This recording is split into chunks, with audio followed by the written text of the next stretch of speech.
Okay, good evening, viewers. It's another day. We are looking at coalition building. It's just like a few days ago, the president met the opposition leaders in Mombasa and gave them an option of forming an alliance ahead of the 2022 election. Today, they also met. Despite discussing issues to do with COVID protocols, we are told that they also discussed the issues to do with forming a government of national unity, proposing names to the cabinet. So there is a looming cabinet reshuffle, maybe. And so tonight we want to discuss, is it necessary to have a new cabinet just less than a year to election? Do we need to include the opposition leaders who have stuck with the president this far into his cabinet?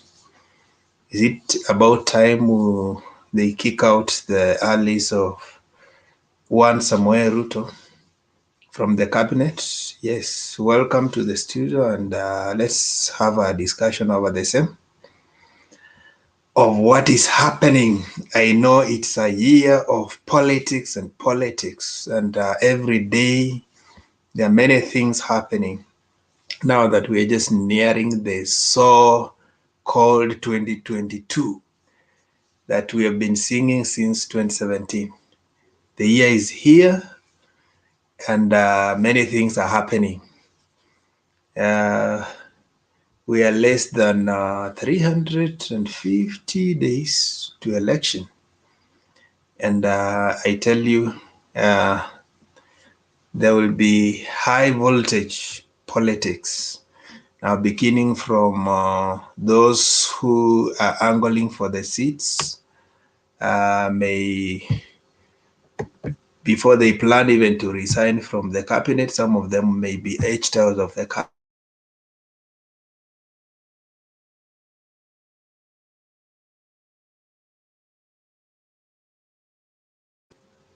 For us to have a cabinet reshuffle at this time, or we continue with the Uhuruto cabinet until 2022. Do we need to contain the rebels? Do we need to include the loyalists into the cabinet? Ama tuachane na hii mambo tu.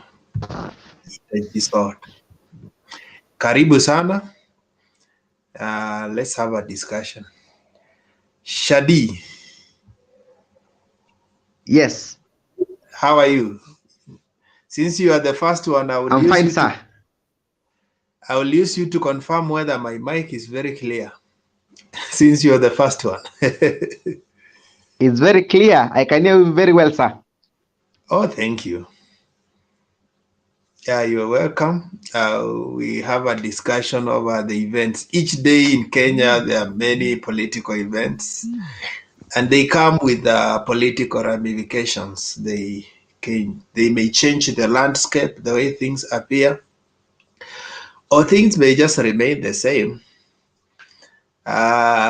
Sometimes we are told that the people decide whom they will vote for even 5 years before the election. Labda Shadi aliamua 2017 ni nani atavotia 2022. Ni ukweli ama? Anyway, it only happens that way. Policies. I fought manifesto. Yeah, oh, that's good. Anyway, if things remain constant, people go with the candidates. But I'm saying, if things remain constant, people will go with their preferred candidates. But with the building of coalitions, you never know how the political environment will be. Yes. And sometimes even these policies, you say they come and mix us up. You find the UDA mixed with the RDM, you find Jubilee mixed with and then you wonder, what exactly is our policies are we pursuing? So welcome to the studio. Let's start with you. What is your take on the if there shall be a cabinet reshuffle? What is your take? If there shall be a government of national unity, what is your take?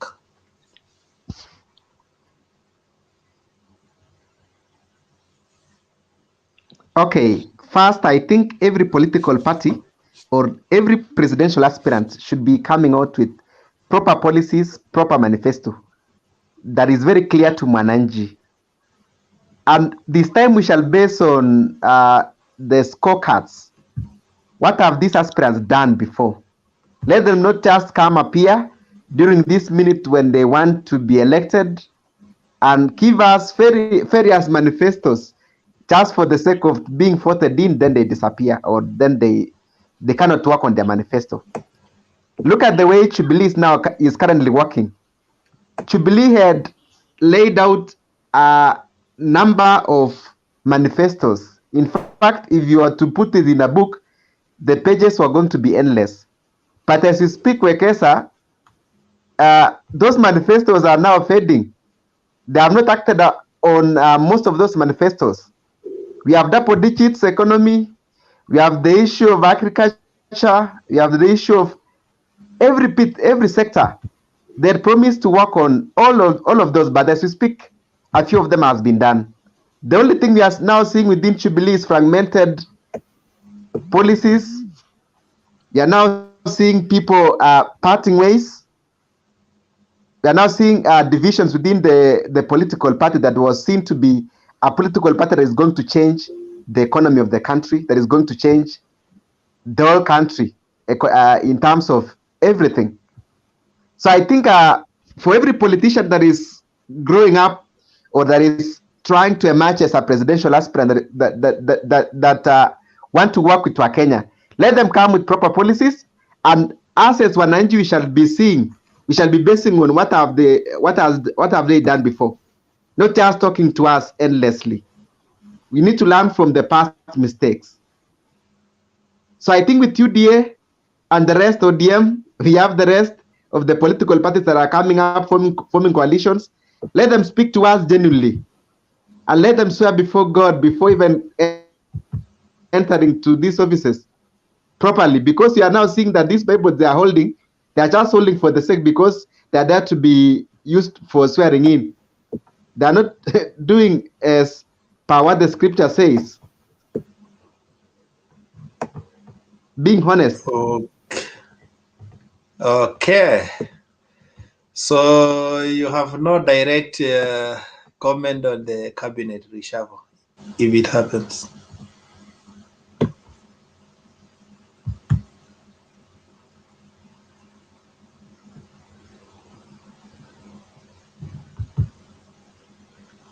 Huh?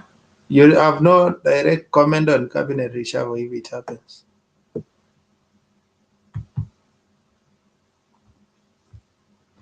Okay, next let's go to Dennis. Dennis, give your views on what is happening. Yeah, thank you very much, Mr. Wekesa, for the opportunity. It is true.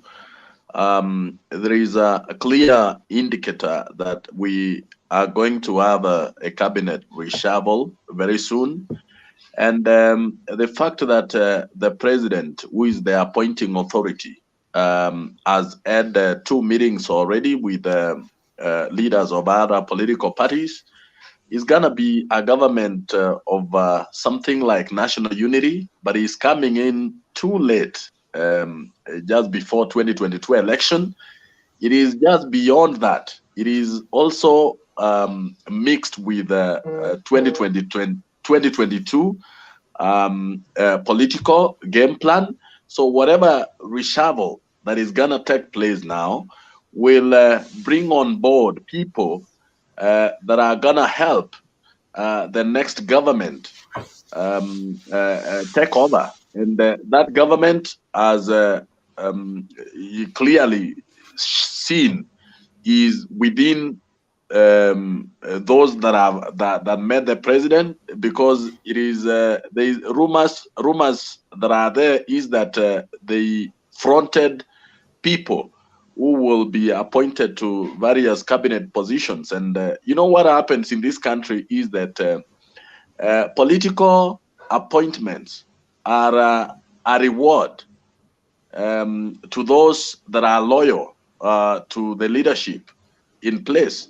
So, like right now, it is not necessarily about merit. It is whether you are loyal. It is whether you will play the cards that the leadership that is in place right now wants towards 2022 and such kind of things. So this one is not really a reshuffle to help ordinary people, is a reshuffle to prepare for the next leadership when the tenure of the current leadership expires in next year. So this is a preparation for another regime, and therefore it is meant to reward people who can be very instrumental, who can play a role towards ensuring that whoever that is favored can have whatever that it takes, or all the facilitation or whatever it is to take up leadership from the current one. That is what I'd say. Okay, thank you. What is your anticipation? Will it affect only the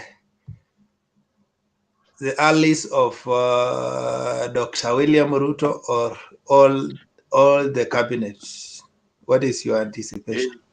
This is it will affect the allies of Ruto, and therefore that is much anticipated, and there is not a secret. Is an open secret. We already know that in advance. So if we have those that are in cabinet who are in the Tanga affiliated to Tanga, then they are on their way out in a few days. So basically that is it, because right now we have two major political factions. Forget about Oka. Oka is and ODM and Jubilee. If they agree, they will be on the same side of politically. But we have Tanga and the other side. So definitely those that are gonna be affected, or those that are gonna be axed out, for those that are affiliated to Tanga. That is gonna happen. It's an open secret. We already know that. Some argue that in any case they are going. There are many of them who are anticipating to resign, maybe just 6 months, maybe by or latest February. So it could be maybe getting those who will be interested in serving the cabinet up to the full time, rather than just those who have political interest. What is your take? This is also, this also applies as a campaign gimmick. That if you've been afforded an opportunity to serve at whichever position, then you should be able to serve the interest of the leadership that has installed you in that position. So therefore, as you can see very clearly, it is a campaign tool in preparation for 2022. So because even if those that are going to be appointed to various positions, or if there is going to be a reshuffle, meaning someone who's already a cabinet secretary or will be reshuffled from this department to another and such kind of things, or new ones are going to be appointed. So this is just a political gimmick and a preparation for the next leadership. So it is not going to be, there's no much change that we expect with regard to service delivery to ordinary people. So for now, this is a time for those that are in leadership to prepare for the next government. And therefore, these are people who are loyal to the appointing authority that are going to be appointed. And therefore, it is not so much to do, with merit. Is about political loyalty, and of course that is gonna happen. Those are my thoughts, Mr. Wekesa. Maybe I give others Thank an you. opportunity to also Thank weigh you. in. Yeah, thank you so much. This guy who called Mala was among the first people. I know he's having network problems. It's dropping and coming. So let me give him chance before the network drops him off.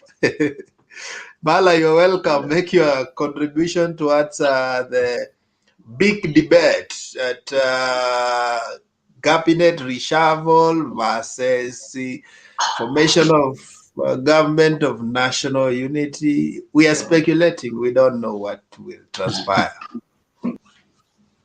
Thank you, Mr. Wekesa. If you look at what is going on at the moment, it is about unity to block the deputy president. It's about unity to create the project. I call it the project because the formation basically about government project to compete with the deputy president. About the cabinet, basically is to remove all those who are allied to the deputy president and to prepare for the 2022. So basically, I don't see much. It's politics. It's about 2022. It's about the project against the DP. That's all. Yeah. Okay. Mala says that it's just a realignment to create a pave way for Uhuru's project to have a say in cabinet or in government. What do you think? Is it an opportunity to have Uhuru's project of succession to have an opportunity to control instruments of power? Are we going to see the luminaries joining cabinet, or they are just only going to propose their lieutenants to join cabinet? Give us your own insights. I welcome Kadaferian. Your name is interesting. Kindly make your submission. Oh, Kadafi Aran. Yes. Welcome. Make your submission concerning the topic. I hope you have captured what we are discussing. To me, it's totally different from what I've heard from those people. As we gear, as vile tumekaribia elections, kuna wale wako na nia ya kusimama kwa viti tofauti, but according to law inaitwa political whatever, inasema kuna months zingine lazima uache job ndio ujipange kuwania wadhifa yoyote katika uchaguzi hiyo inakuja.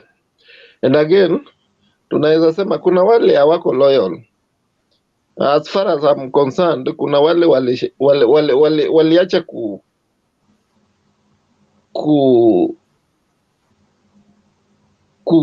kufanya kazi kwa ile njia inayofaa, kufuata maagizo za rais.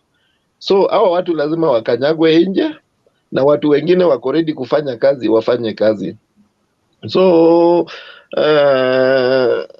I think it is a good move, and wenye wataleta siasa sijui mara watu wa Ruto.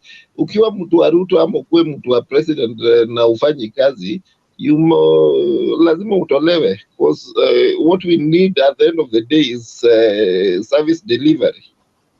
So I don't see much about this, but only that lazima tujue this is political realignment kuna wale wanataka kung'ang'ania wadhifa mbalimbali na lazima wajipange sahihi. Kuna wale kabla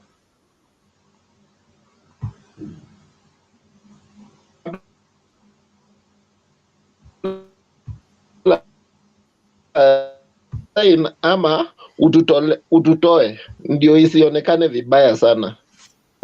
Unajua kitu unaacha kabla ufukuzwe ama unaongea ndio mambo yako ikuwe mzuri. Tunasemanga acha kitu kaa bado inakaa poa. I think Okay, those are so my you submissions. are of the opinion watolewe mapema kabla waanze kuresign. It looks bad.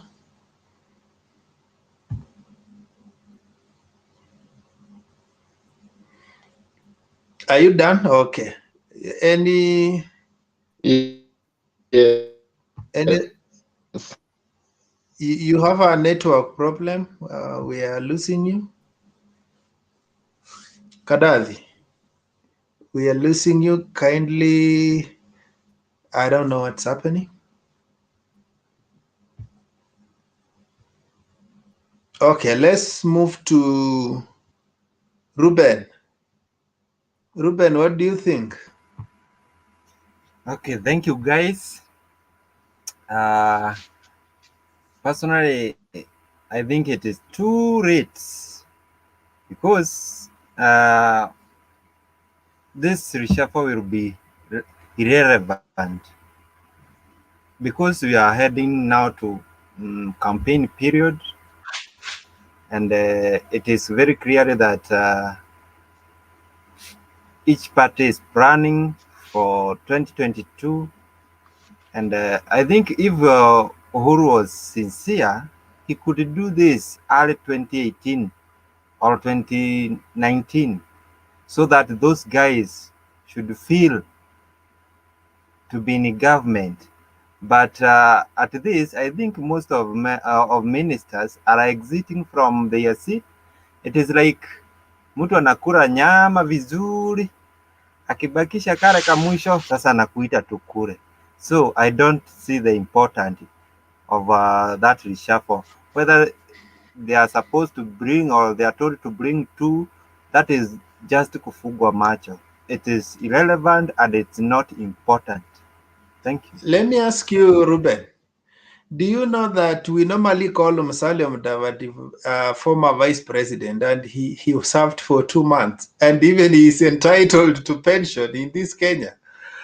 So do you think these guys, it's almost a year, do you think it will be that?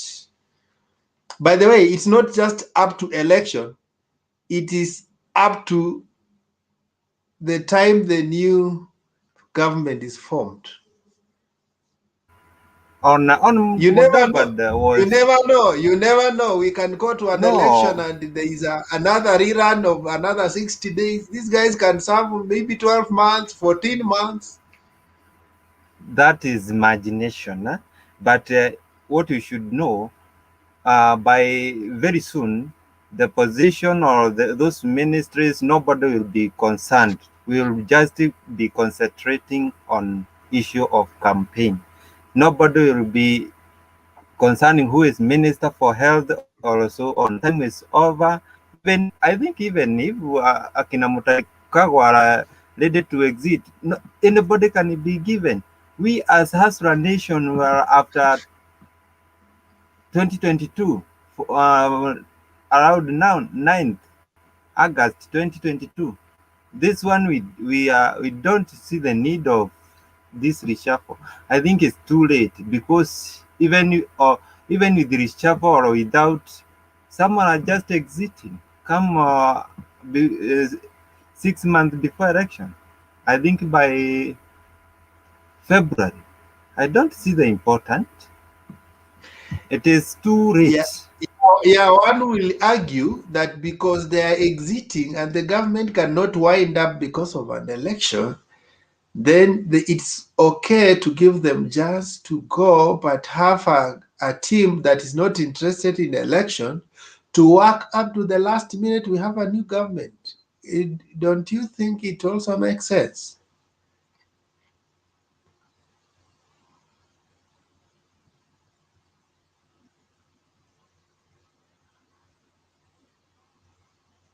Are you there? Or we have lost you? Okay, Kihara. Kihash. Yes. Welcome. Even Yes, thank make you. your kohoa tusikie. Hii mambo ya Wacha Mara nicheke. cabinet reshuffle, Mara Eh, government of national unity. eh, What is cooking? What is cooking? Kohoa okay. tusikie. Swali yenye najiuliza ni what benefit akireshuffle cabinet? Benefit akuwa nini? Mwenye ataletwa ndani atamsaidia aje kaa president? Na mi yote kaa ni mimi nasema right now we're headed to an election and any yenye inaweza happen inakuwa geared towards the election. Everything that is happening right now, kila mtu anafikiria about what will happen in the next election yenye inaendelea. So I think to reshuffle cabinet, it's only for political purposes, lakini si ati for service delivery. Because hata saizi najua hata budget yenye imesomwa, vitu zenye zimefanywa, all of them kunawekwa mahali. Okay, let me ask you in a different way. For example, I'm just saying, for example, it may not be true. The Minister of Health, Tai Kakwe, if, for example, he's interested to be a governor, his focus will not be on health. He will focus on running that seat. So is it in order for the president to give him chance, he goes and focuses on pursuing his governor ambitions and bring somebody who is completely focused on delivery of service, because COVID will not go away because we have an election. So there should be somebody running that. There should be somebody running education. There should be somebody running all those dockets until we get a new government. Do you think it is proper? Let me tell you something. Government should run whether we have government or an old government. That's why we have people called PSS. PSS are not people who are elected by the president. Hawa ni watu wenye wanachukua na service commission wanaweka kwa hizo vitu. To make sure, by the way, they're the chief wanaitagwa the accountant of the ministry. To make sure vitu zinaendelea kwa ministry, even if you don't have the minister, vitu zinafanya nini? Zinaendelea. So CS kazi yake ma minister, kazi yake naweza sema ni most of facilitating na nini, lakini we have those civil servants wenye wamechaguliwa, either we have a new government, either we have an old government, their position are assured. Na ndio wanafanyanga government iendelee. So hiyo argument ya kutoa minister si ati kumaanisha ati juu minister ametolewa kesho kutakuwa na vaccines. Hapana. We have chief officers in all those ministries wenye wanafanya kila kitu iendelee. So hiyo argument yako tukiweza ipush nikaa kusema tukitoa president hatutakuwa na government yenye na run ama tuwasimamisha kila kitu ndio government iendelee. Hapana. Akiwatoa things we run. We don't need a power vacuum. We don't need a power vacuum. Why? There are things that you want to tell me that the PS is the you want, in other words, you want to tell me that a minister is just a ceremonial person in the ministry, or what are you saying? What are you saying? Okay, in terms of policy and the government directives na nini, he's there to make sure that everything is implemented. But haimaanishi ati leo minister akiondoka kila kitu nasimama. Hapana, I don't think so. If that was the case, inaweza maanisha tukiona a new government na another government inakuja, everything stops. But we have those permanent officers that are there. Do BSS attend cabinet meetings? Yeah, they attend the cabinet meetings. Okay. So there is no function that will be pending when the ministers are out. What cabinet meetings do, they give policies according to what the government wants to be achieved. So their main function is supposed to make sure that what government they have agreed on those cabinet meetings is being implemented. So, but the person who plays the vital role, they are chief officers in these ministries, because every government ikiingia inabadilishanga ministers. Leo Ruto akiingia atabadilisha ministers wote, lakini si kumaanisha vaccine zitamalizika ama zile agreements zenye minister alisign akiwa kwa government zitaisha juu because your government imesha. Hapana, they are binding. Who is to implement this thing? Because minister ameondoka, hakuna power vacuum. Kuna PS, kuna everyone wenye amekuwa hapo hivyo, so this thing will continue. So lenye mimi najiuliza, what benefit ya Uhuru akibadilisha ministers at this time benefit ni gani? Okay, now you have asked a question. Maybe let's see who. Sir Million, can you answer that question or give your perspective? Thank you very much. Okay, Sir Million. Yes, unanisikia? Tunakusikia. Tunakusikia, but he put some energy.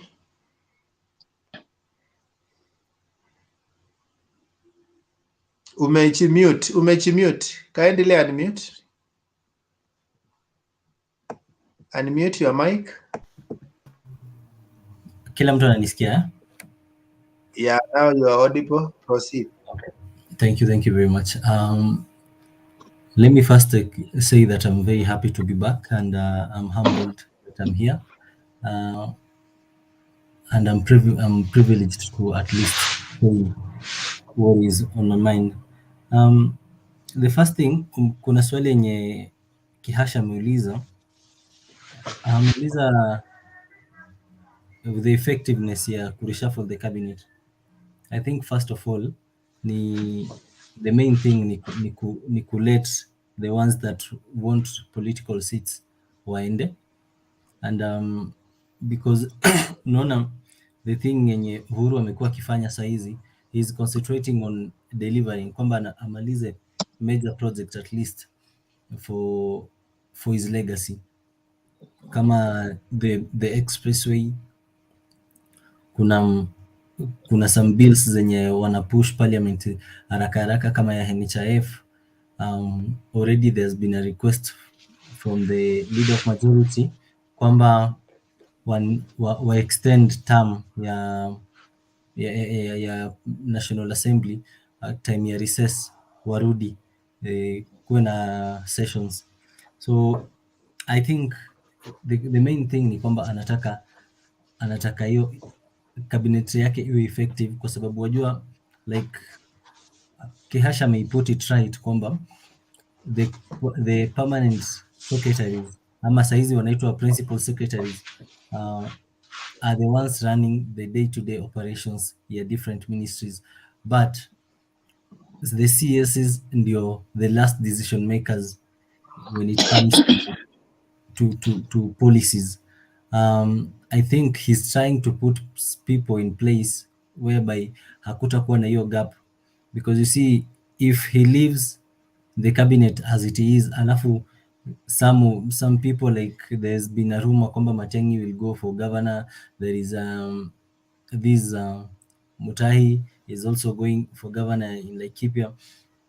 If at all those rumors are anything to go by, then it means kutakuwa na hizo gaps, and I don't think he will be really comfortable with that gap in terms of decision making. Effectiveness yake I don't really see it, kwa sababu most of the time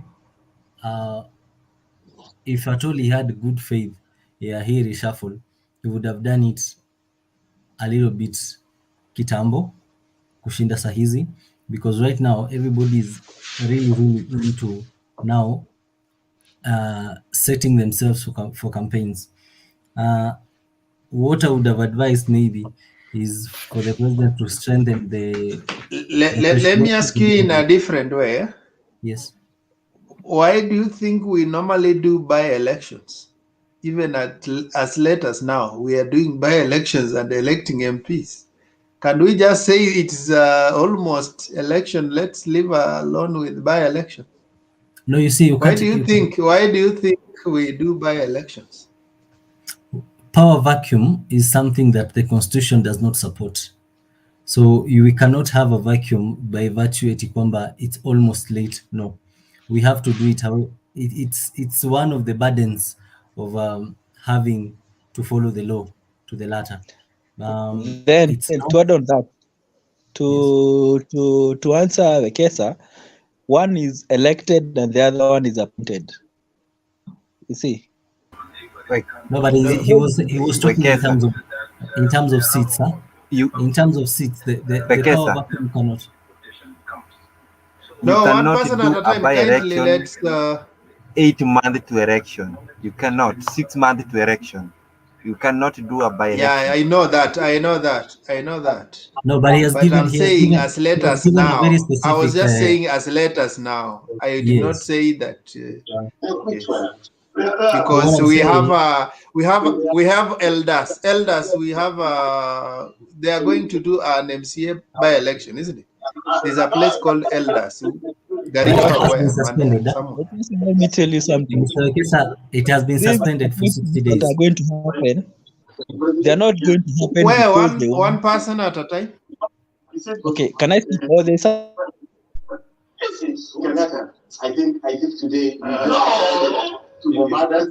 Mala to mute. Mala mute your Yeah, so kindly the rest mute. I'm talking to Sir Milon. Milon. Yes, yes, Sir Milon. thank you.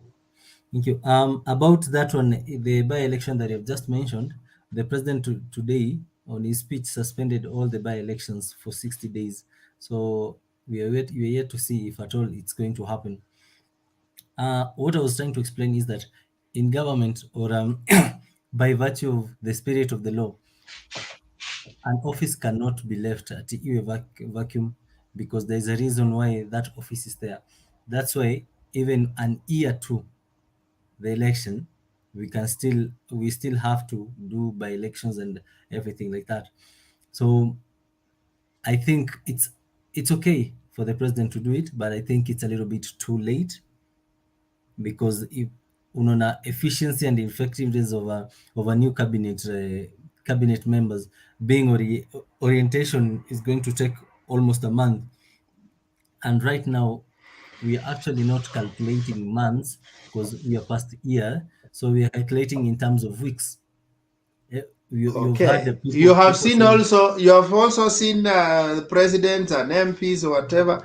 When they are elected, they will give you a scorecard of their first 100 days, and that is yes, just exactly 3 months. So if yes, somebody can give a scorecard of 100 days, it means 1 year he can achieve something if he's serious. but you see Because now even the difference. president can give you a scorecard of 100 days. But Mr. Wekesa, you will bear me witness that during this time, cabinet secretaries are not people that actually work during this time because they are going to be used as puppets for the campaign, especially now that the president has actually shown interest that he's going to be hands-on on this campaign period. So they're going to be puppets and logistic officers in quotes for for the people that the government is supporting. So basically, it's going to be more political. They will not even be doing their work per se. That's my take. Okay. Okay, that is your take, Sir Milong. Thank you for your contribution. This guy called Tangoi. Tangoi, make your contribution kindly.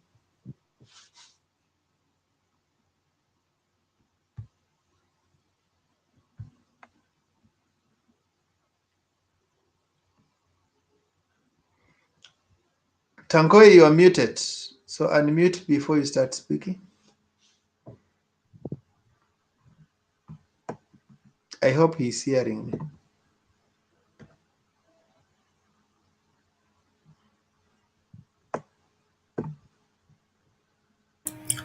He looks frozen. Go to somebody else.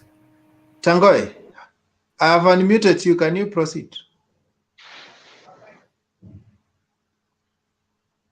Okay, maybe he's not hearing. Let's go to Tolos, then Haron Pepe. Tolos, you are in darkness. Are you there? I can't see you. I'm there. Yeah, kindly make your submission on this topic. Whether is it necessary to have a cabinet reshuffle? Is it necessary to have a government of national unity? Or we should just leave things the way they are and be focused on election and accomplishing what we were doing? Yeah, thank you very much, Wakesa. I hope you had a nice day. On the Yes. issue, on the issue of a coalition government right now, I think it doesn't make sense. Because the issue of politics as we go to the next general election is about blame games.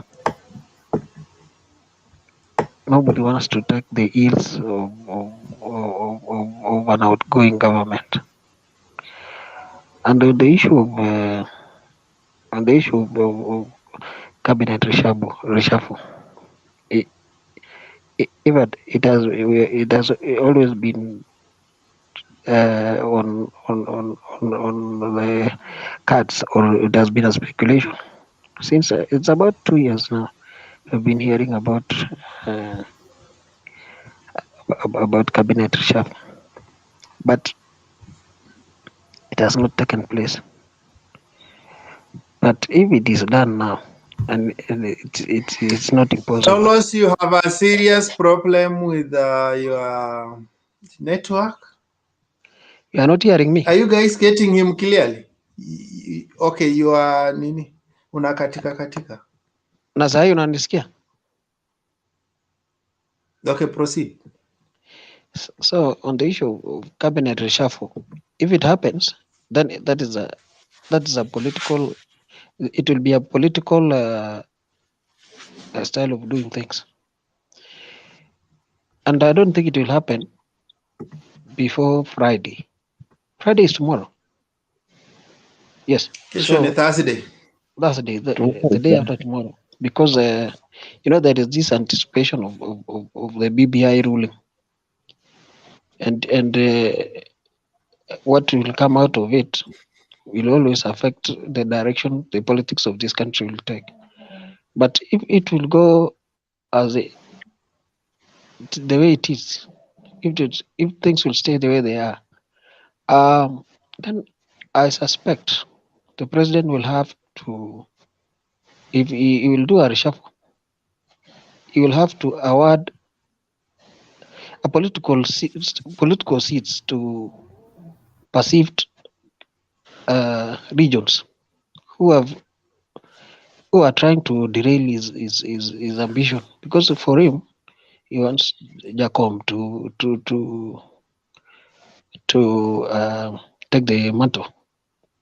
So if he is to do a reshuffle, we expect several seats to go to Western and Mombasa and Central, so that because already Nyanza, the Luo Nyanza is behind Raila, but Western looks like they are a bit rebellious. So you'll have to tell them, look, I'm giving you these seats so that we form the next government together. That's my take. Boss, nani amekwambia Western is rebellious? Okay. Ayaga, you have been coming on and off. Can you make your contribution before you disappear again? Wekesa, I have a question before Ayaga.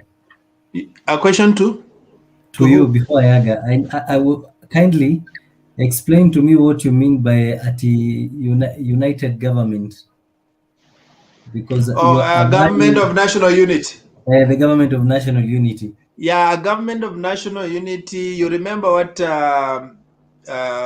Kibaki formed after? Kibaki they were in NAC coalition, isn't it? Yes. Then it came a time when LTP ikajitoa. Wakati Yes. ilichitoa, he went for the opposition parties, kinanyajai, those small parties. Then brought them into the coalition and then called it a government of national unity, which means it's you even incorporate the opposition into the government. That is what we are saying. Wekesa, point of correction. Just correct me. Yes, the national unity, the whatever that of Kibaki was totally different from this one. The one for Kibaki, the government was divided into two equal parts, whereby Raila had nusu mkate na Kibaki had. You know, in such a situation, No. That is not what I'm saying. I'm talking that about one the was. first term. I'm talking about the first term. It was NAC. Wait first. The first term was NAC. NAC, LTP came and got the NAC and AK formed a coalition with LTP, and they formed a coalition called NAC. And that NAC, towards the end, when Israel and his team saw that the MOU was not being implemented, they pulled out. So when they pulled out, Kibaki now went for the small parties like Kinanyachai and whatever, and then brought them and formed a GNU, Government of National Unity. That is what happened. Leave alone the Grand Coalition was formed because of post-election violence and dispute of results. But the other one was formed because one party pulled out. Okay. Yeah, that is the scenario. So it's like right now, part of the Jubilee is pulling out. But Part of the Wekesa, Jubilee, yes. But Wekesa, by that time, the government of national unity ililetwa juu ya we have two factions that have equal rights to appoint the, but in this case I don't think it should be called that, because president as he told that he can appoint whoever he likes, because No. Even in that scenario, Kina Nyachai were appointed and Kina Raila were dropped. Then that's when they formed an opposition. Then they went like that. They were dropped out of government. So it was not like two parts forming. It was one part. Actually, he cooperated. They co-opted the small parties to give him strength. What the government does is to get numeric strength where one of the part of the government has left. For example, right now, if UDA has decided it will not be voting with the government, so he needs that backup from the opposition. That's why he's bringing them together on his side. Then give us the That is meaning what. give us the meaning of government of the what? Okay, government of national unity inaitwaje? Yeah, give us the meaning, because ukisema hivyo. See, I'm saying this one includes the parties that were not even in a coalition agreement with the government when it's forming a coalition. So there are only two options. Either you form a pre-election coalition or a post-election coalition. But in the event that in the process that you are governing and one part has left you, you now need to get parts that will strengthen your government. And that is the option we are talking about. Thank you. Okay, you're welcome. Ayaga, make your submission, and if you have an addition on that, you can also say. Okay. Thank you very much. I'm happy to see Samilong after a very long time. Amepotea sana. Samilong, I hope you're good and well. You know, I have to check on you. I lost your number. I told you to send me your number, but you decide not to. Number one, in this issue, I want to hit a snake at the head. Changing the cabinet at this moment is a very dangerous thing to I can say William and this UDA. You know, if you read our constitution clearly, the cabinet secretary are not in parliament. So appointing them, so which means Uhuru is going to appoint people who is loyal to them and not interested in politics. That is one. Appointing these people now is very, very bad for him. A moment these guys are appointed now and these guys are not serving his interest, because the parliament will be dissolved in February. We will have no MP. We will have no president. We will have no deputy president. The people who will run this nation is these cabinet secretaries. So they can make a change. Even with the 2 months to election, 2 months to election, they can make a very, very big change. So I'm telling these people who are supporting UDA to be serious and to be very keen. You know, when you have never been beaten by a snake, you think the snakes are not dangerous. But when you are beaten by one, you know what a snake can do. I'm a guy who was born. When we were born in opposition tough area. And sometimes you could go to school and your teacher tells you, you know, the reason why you don't have A, B, C, D is because you are in opposition. So we understand these things better. And we know how being in opposition works. And I'm warning these guys who are saying any change in the government, even 2 weeks to election, is dangerous as dead. That's why Msando died. Msando died few weeks to election, and everything changes, because he used to go to every media house saying, dead voters, dead people will never vote when I'm alive, CG what, ABCD. That small change, even a day to election, is very dangerous. And I'm telling them, I don't want them to come here with us after 2022 to start crying. I've watched the election in Zambia, where opposition leader who has contested 6 times and lost won an election. Raila Odinga has only gone 5 times, I think, and lost, or 4 times and lost. So I'm telling you guys, any change in the government as now, because these cabinet secretaries, as per the constitution as we speak, these guys are technocrats. Technocrats are people who don't believe on politics of tomorrow, but they can influence the outcome of politics of tomorrow. So any change in government as we speak today is very dangerous for those who have been antagonizing the President Uhuru Kenyatta's government. So what we need to do, and because I'm a guy who believes in a fair ground, let us have a fair ground to do our politics. What we need yes.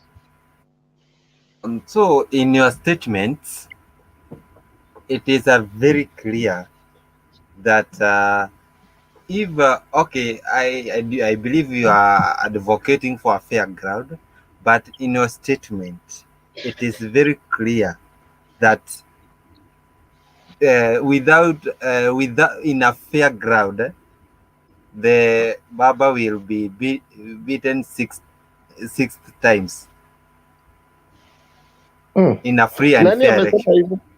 My friend, unasema nini?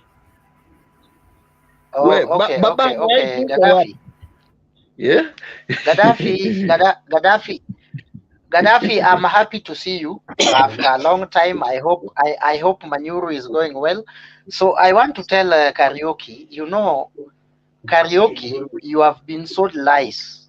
Mmeuziwa the uongo for a long time that you can make a government by the people.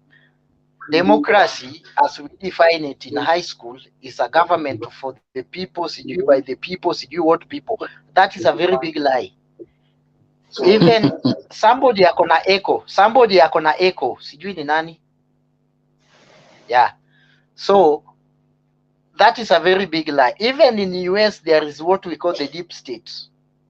And the people who are interesting have interest in that position. We cannot say Kenya is exceptional. Seeing such thing happening is a trend worldwide. Even whatever happens in Afghanistan, there are people who want Taliban to be there. Yeah, and those people are very influential. Somebody once says that whoever counts the vote matters than the voter itself. So you can go on and vote William, but whoever will count that vote will matter. And I want to tell you, we have tried. You see these crowds you guys are pulling and whatever. Raila has tried, and Raila and Matiba has tried all these trends. You are not doing anything new. Nothing new you are doing. You are not coming from heaven to come and tell us, oh, we can pull crowds and we can do ABCD. Whatever you are doing, some people have done it before but failed. If you want to face a government, and why Ruto will fail terribly, because you cannot oppose the government that you are part of. It has never worked. Number one, if you want to fight government, give me a time. If you want to fight a government, walk out of that government, because you cannot push a vehicle ukiwa ndani. Uwezi sukuma gari ukiwa ndani. Hata wewe imagine gari yako imeharibika in the middle of the highway, alafu wewe mwenyewe uko ndani ya hiyo. It can never work. It can never work. The problem so you have. You are depending on the lies because of deep state and so on. That is the problem. And you are very clear at enough and fair. Raila will not be. Me. Ruben, every time I think people are giving their opinion, and after that a question. So you are a heckler. Number one, you are a heckler. So you are heckling me, or you are trying to distract me out of my point. Let me make my point. After that, I think you will have your question. Am I okay? Heckling will not help you. This thing you have been preached of, you have numbers. Let's have some order. Yes, we have many people on the queue waiting to contribute. Thank you very much. This lie, people like Karaoke have been sold. We are the people who have numbers, so we made people president. In 2017, even if you told your kid today that in 2007, Tarakaniti was a constituency, and Tarakaniti gave Kenyans 1.5 million votes. Today, as per census of last year, 2019, Tarakaniti have around 300, is a county today, and has a population, which means the voters and the kids and the rest of 300,000 people, 350, I think, probably 350, which means a voter is less than 200. There is no death, nothing like mass death in Tarakaniti yenye imerudisha population, because when you are giving a population of voters, like say Siaya, where I come from, like 200, mine plus kids, it's like 1 million or more than 600. So you can't tell me Kibaki won in 2007 with a vote in Tarakaniti with 1.5 when the population of Tarakaniti itself is less than 350. So there are some reality. Mala, switch off your mic. So there are some reality that you must come to know that deep state it is beyond you. These numbers umeambiwa before, those are lies. You can't Are you have implying? ati Are you in implying that I'm not Raila will drink election in you are 2022? switch off your mic. I've never mentioned Raila. If you have allergic with Raila, you can keep it to yourself. I've never I kinda know mentioned that. any name. I'm not mentioning any name. Samilong, I know I respect you. I've never mentioned any name. I'm giving a scenario. So No, anybody who is allergic to the name Raila Odinga, Ayaga. Before you say that, let me say just one statement. Raila has been winning and has been rigged out. So round D, they only need to stop someone from rigging and he wins. So he doesn't need to be rigged. Ayaga, you are the one who says that. You are the one who says that. That is the route I was avoiding for me not to be asked so many questions. So I was giving a scenario of Tarakanithi because Tarakanithi, I'm always smart in my upstairs. So Tarakanithi made Kibaki win. I can see Samilong is laughing because he want to drag me into where I will not go there. So so Tarakanithi made Kibaki president with 1.5. That is the data we have. The population in Tarakanithi today, voters alone, is less than 500, 150 voters. What happened? Tumekuwa na kifo ya watu wakubwa Tarakanithi kushinda mahali popote Kenya hii, and that was not reported.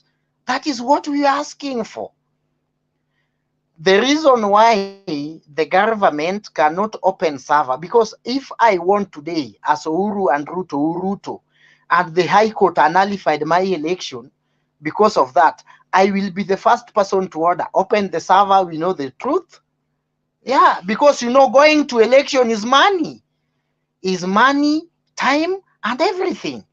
Going to another snap election like what happened in 2017 is not easy. It's not easy. We don't just go with people. You use money and everything.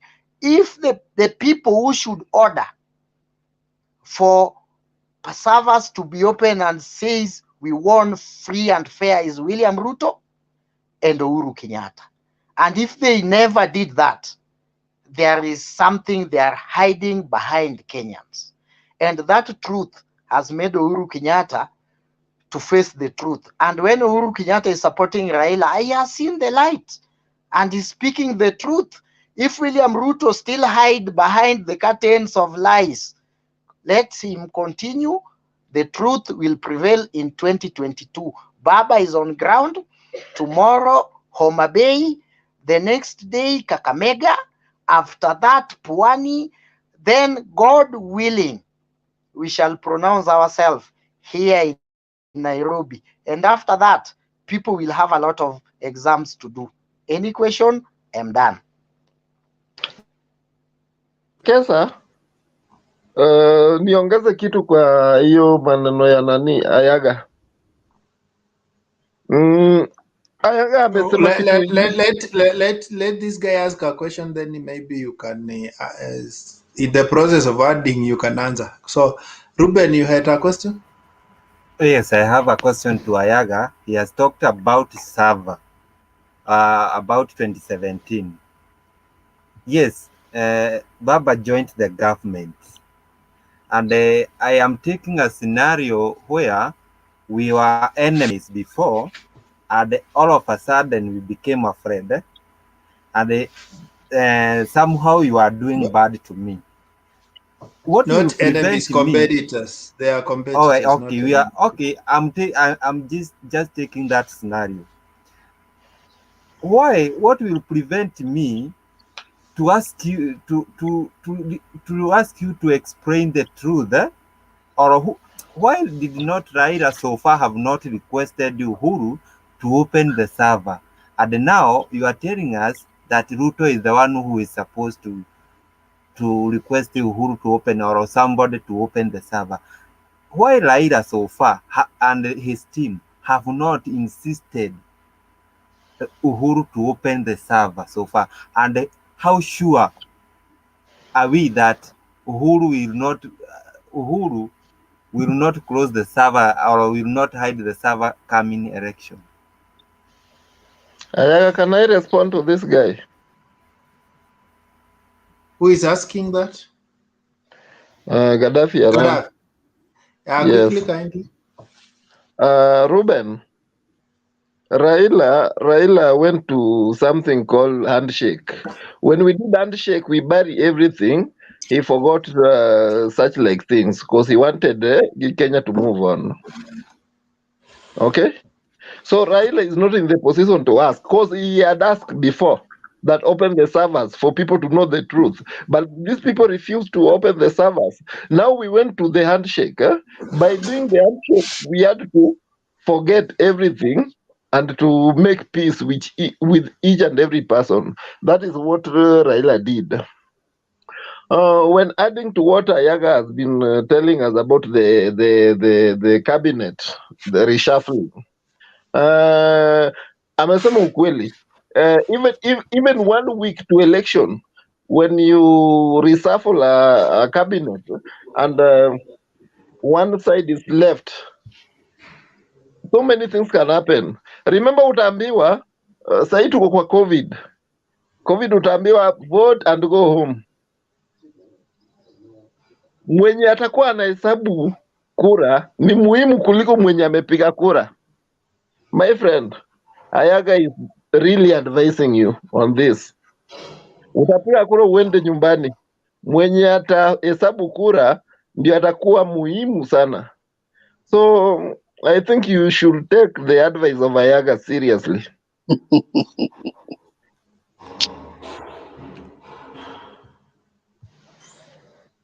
Raila is now Project Uhuru. Okay. Temba, can you make your submission? I hope you know the topic we are in. We're talking about cabinet reshuffle, looming, and most probably formation of government of national unity. What is your take? Thank you, everyone, for this opportunity. Good evening, good afternoon, good night from wherever you are. I want to, first of all, start by commenting on the topic that you've said, that is the looming cabinet reshuffle. I am a little interested in knowing the value addition of the cabinet reshuffle, if you ask me. It's just like what we talked about a while ago about changing the IBC, firing the MPs who are probably not toeing the line, unless it's just for purposes of political statement.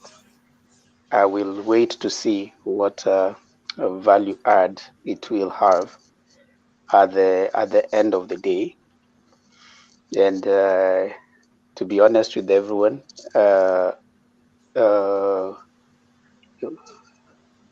looking at the prevailing political environment, any cabinet reshuffle at the moment might be probably used against whoever the president will be supporting, in the sense that it will sound like that they will be associated with a vendetta, a vendetta step. So, in my view, I would take it as cautiously. What political statement or ramification will it have in the bigger picture of whoever the president will be supporting? On the other hand, it will be sending a decisive statement that the president has had enough of internal saboteurs, and maybe he'll be saying that okay, right now I'm ready to let go whoever doesn't want to work with me. And so that probably will be a statement sending on the other side. The bigger political ramification is those who don't like probably his decision on whoever he wants to support right now might use it to say that if this is what he can do around this time, then the principals are probably supporting it, and maybe whoever will come in the reshuffle will be related, or maybe will obviously be seen to be supported by whoever is the president is supporting. So I'm a little cautious on that, and I would whether the reshuffle is so much about removing, I would be cautious. They would rather take a more balancing act, because there was all that time to do that. We are remaining with just a few months to maybe dissolution of parliament, and maybe some of the cabinet secretaries, if they do want to vie for positions, they'll be stepping down. So I don't see the value in terms of political value. Temba. Yes, sir. Yeah. What if somebody thinks like maybe instead of the president just to wait for those to resign, then he picks others or have some to complete? Why don't he just maybe he has had a conversation with his cabinet and say, guys who are ready to go, I'm ready to get a new team that will work up to the last minute, who are not interested in 2022. Again, have you read the 48 laws of power? The 15th law says that crush your enemy completely, because if you don't, then you will be the one suffering. Do you think they will spare the president when campaigns start? They will talk nice of him because he's maintained them in the cabinet up to the last minute. He should put his house in order and he will be ready for war, because it's going to be full blast. Nobody is going to handle any other person with gloves. It is going to be so. He also knows that they are, such a monkey's environment. You can't call a cabinet that is divided. You need to have a cabinet that can stand on one side, focused on the delivery, even as other people are making noise. Okay, that is. I want. How do you? Okay, what's your take on that? That's a good observation. However, I would look at it differently. Remember, President Uhuru's role in the upcoming election will be so much catalytic. That is, he'll be in my view, his role will be so much like just an enabling environment, not necessarily with his personal interest per se. So he's coming to an end. His role is coming to an end as a president. That would make sense if he was having a term, but his role is coming to an end. So he would also most likely not want to be seen as having expressly worked in a certain way to maybe defeat a certain person. So as much as he's doing it, he would like it to be implied as opposed to be coming out very, very strongly. So I would be, in my view, I would hold it, especially for the competitors. He might want to crash, but what value does it add to him? It might work negatively for those people who are in this case maybe the ODM, because that can be used that they actually use the presidency as a personal vendetta, which is not something that it would be nice to go with when you're going to an election. So, in my view, I would propose, which he is not punishing anyone. This is too late.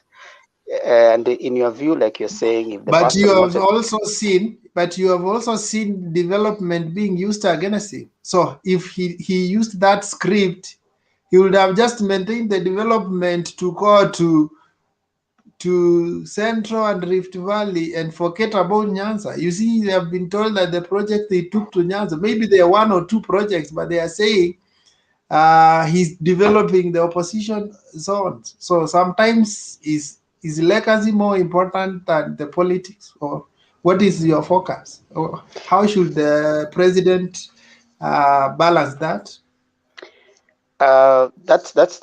that's value. That's value. But I'm also looking at what's the value add to the people who are going to the elections come 2022.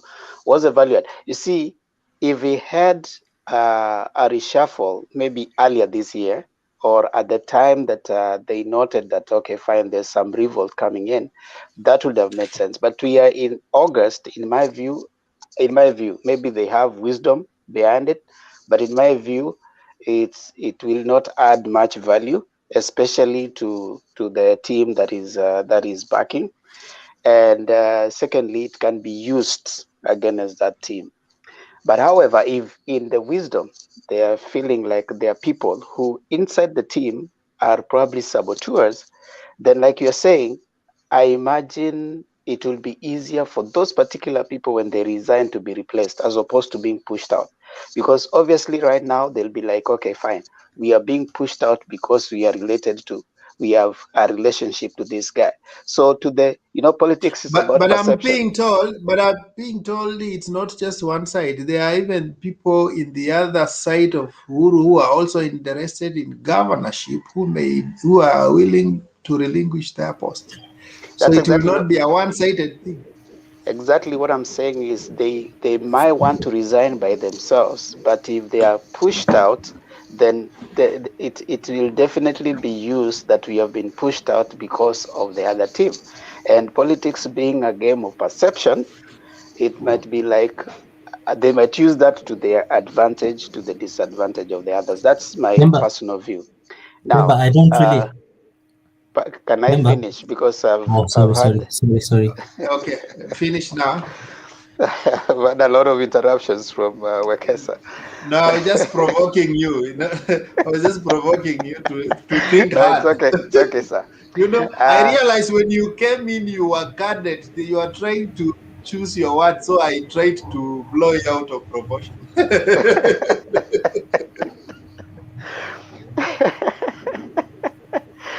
okay, that's as far as the topic of today in the looming cabinet reshuffle.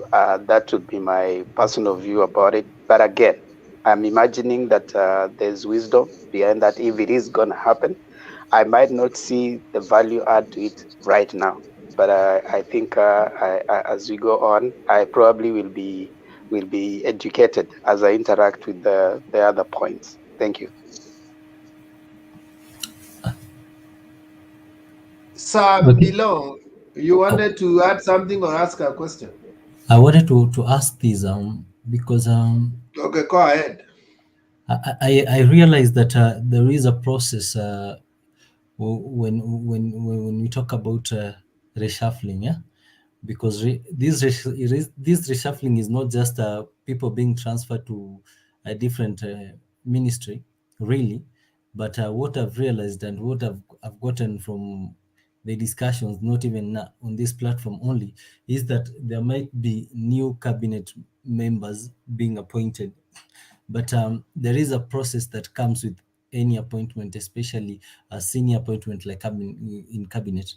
There must be the vetting, and then you wait for the for the parliament, for national assembly to again approve, so that it goes to the president. Now then he appoints them officially, and then now they get sworn in. All this process, what I'm asking is, do we really have time for all that right now? And do you think it's really prudent for the government to go this way, because you see what Temba was implying was that the outing is going to be one-sided, that people who are supporting the DP are the ones who are going to be outed. But it's not only them, because reshuffling, we have seen over time that the DP's people have been outed. Most of them, the ones that are remaining, are less than 3 people in the cabinet. So I don't think the reshuffle can be done just because of 3 people. There must be something more in it, such as new appointments. Do you really think we have that time right now? Okay, I agree with you now.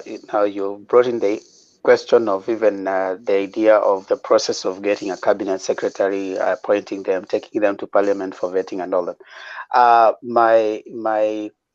agree with you in terms of timing. And either way, whether they are 3, whether they're being outed, 3 of them, what is the political implication? Because these are political appointees. What is the political implications? And my submission is, to Uhuru, it might not really matter. But to someone else observing, already when the rest were kicked out, even as you're saying, the perception was they were related to Ruto. That's why they were kicked out. So whether there was inefficiency, whether there was ineffectiveness, the perception is not that they were actually ineffective. It comes out. So what is the perception that is going to be created? So once you do that right now, then you have to engage in another gear to start explaining that actually this was normal reshuffle that we are doing. Why in August, when you are having an election in August, why is it coming when there's this rather division that is happening? So those are questions that people will want to ponder with. And if you're interested in trying to paint yourself out there as someone who believes in fairness, and someone who does not engage in personal vendetta, and politics being what it is, then you want to avoid any steps that's going to be interpreted to mean that you actually support people being punished for the ideals or the people ideologies they hold, as opposed to what it is that is pertaining at that particular moment. And right now, the other one might suffice. People will say it's personal vendetta, and they have used it. I mean, you go, someone, Gachagua has been in court since I don't know how many years ago. The case has been there, but when it was brought around this time, he said, why this time? I'm being targeted. So everybody that is coming, whether the case is in court or not, they say I'm being targeted. Ruto himself has gone on national TV saying that now I have people calling me, telling me that I'm supporting you, but I don't want to come out right now, because if I come out, KRA will be sent to me. You see, they're using that already, preempting. So a narrative has already been created, a propaganda that's going to be used immediately that reshuffle happens. So if I was in a position to give my views to the powers that be, I would pick a situation where you, just like roles were transferred to certain ministers, the president has those powers constitutionally. He could easily, make some of those positions, someone still in cabinet, but their positions are redundant. So when they resign by themselves, that's a different case. But when you actually sit and do that, then it will have, in my view, some negative political ramifications. Themba, when did Kibaki form a government of national unity? Remember, he had this guy who campaigned for him. He promised him to give him a PM. He never gave him. He went ahead and sacked him from the cabinet. He went ahead and formed the government of national unity. He still won the election. I don't know. Let me tell you this way. Hey, Wekesa, Kenya. Wekesa, Yes. you are contradicting yourself. You said here Kibaki never won elections. So let's Okay, he went ahead and formed the next government. Let me say that. yeah, because that is debatable. You know, where we have left it to be debatable, we can say either way. That's why sometimes people say Raila is a loser, because now even if he won, he will never sworn in. You see? So it is debatable, but the history will remember that Kibaki was the president for 2 terms. That is the idea. And then remember, right now, Uhuru is not in the ballot box. So whatever he does is not about him. So you need to ask, how can whatever he does be used against the people whom he's going to support? And that's why we can also look at it from a different angle. If is not on the ballot box, maybe he also wants to strengthen those who will be there to be closer to this, so that he should not be running the show. He can be away and they run the show as long as he trusts them. It's another way of looking at it. Remember this, 2007, everything that happened, even including countering the post-election violence in the Rift Valley, it was argued that it was planned in the State House. Remember that? You are not in the cabinet, not whatever. So sometimes it's challenging when you have a divided cabinet and the country is in shambles. So maybe they are considering so many factors ahead of time. I don't know, but I don't want to speculate so much.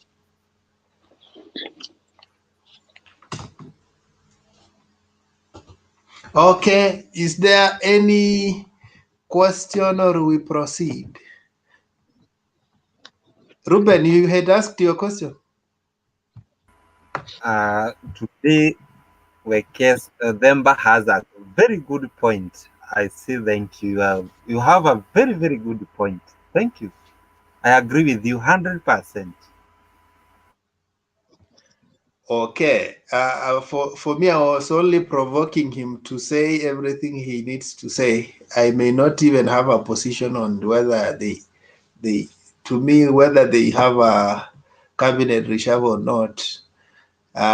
For you to win 2022, you just need to have a clear plan. It may have minimal impact for or against.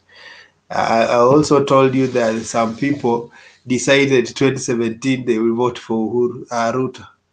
So whatever happens, mimi tunakufa na Ruto. Whatever happens, mi nakufa na Raila. Okay, sir. That is the challenge of Kenyan politics. Like hata saizi Raila aruti kwa Ruto, mi nakufa. Okay, sir. So very few guys who change their minds because of what is happening. Let me just add something. President should be a neutral person, and they should not take measures that will create people will create in their mind that he has a direct option. Remember, it is a general election, and we need a peaceful country. They should be very careful. President is not IEBC. President is a politician. How do you ask him to be neutral? Where on earth has president been neutral? Ask Bush, he supported McCain. Ask Obama, he supported Hillary, then supported this other guy, Joe Biden. Where have presidents been neutral? I don't understand where you are getting. In fact, most parties with strong party ideology, president supports his party. Maybe you can tell us that in this case he's supporting the opposition. But in a strong democracy where the parties have ideology, president always supports a candidate of his own party. So that is what you should be saying. I'll just give you a scenario of by-election which have been happening. Yes, the government is supposed to provide security during election, but when people see machineries and they see everything, they assume, oh, government is threatening us to vote a candidate.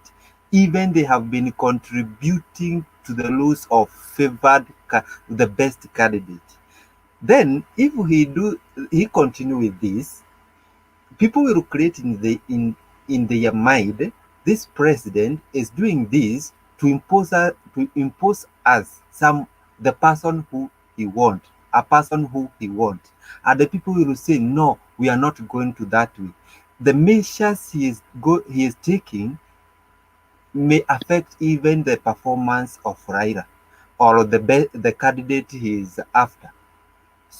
That measure he is taking is very dangerous, and the people will say, so he was doing this and this because he wanted this person, then we are against that.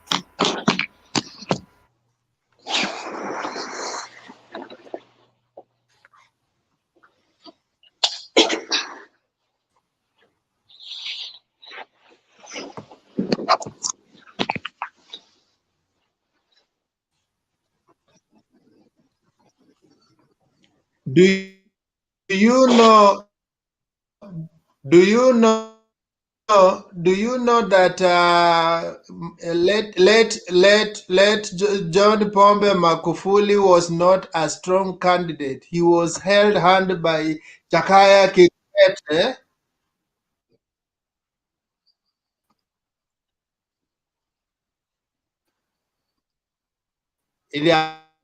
I'm saying it, it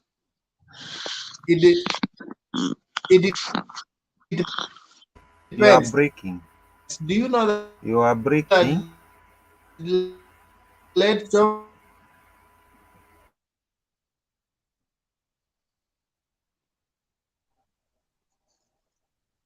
Ayaga, take over. Please take over, please.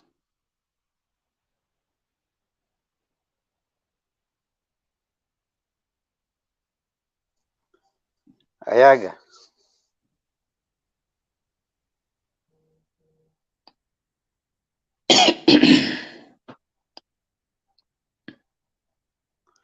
Ayaga has also disappeared.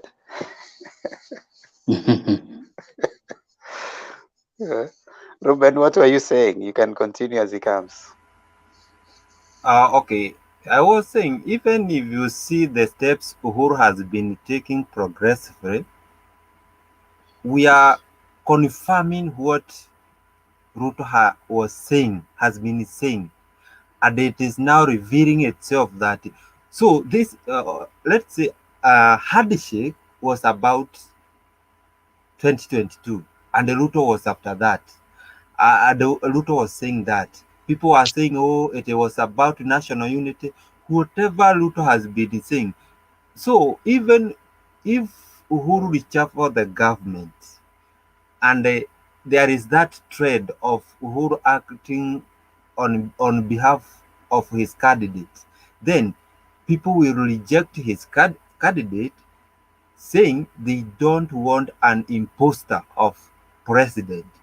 I can tell you one thing, even the leader or anybody else do not want endorsement from Uhuru, because even those who will be endorsed in Mount Kenya will direct fail. They will not see any light.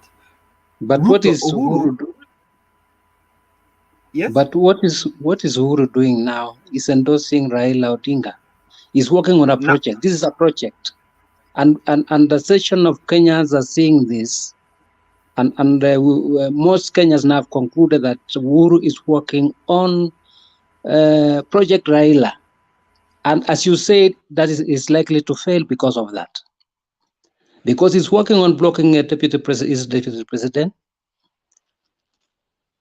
and that's why you are seeing most of these things happening. And I totally agree with what you are saying.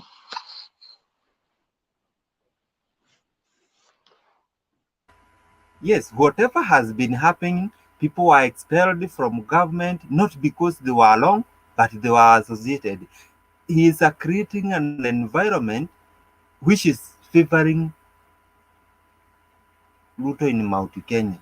And let me tell you, if you, in a very good, Raila has a very good position of ascending to presidency, but Uhuru will make him rose early in the morning to Ruto. Remember, there is this kind of voting where people are voting against imposters of government, and they are against that. Even if you see, even the current by-election which was done, people are just, they were not voting what imposters from government, and Raila being a very, very, very good candidate, he can garner vote anywhere in this country as long as he will not be seen as an imposter from Uhuru. Now, the steps Uhuru is taking is very dangerous to Raila, and this one will manifest itself in the coming days. You are right. So I want to ask you, Ruben, probably as you submit that, up to this time, Uhuru has not come out clearly and said he's going to support Raila. Most of what we have heard is implied.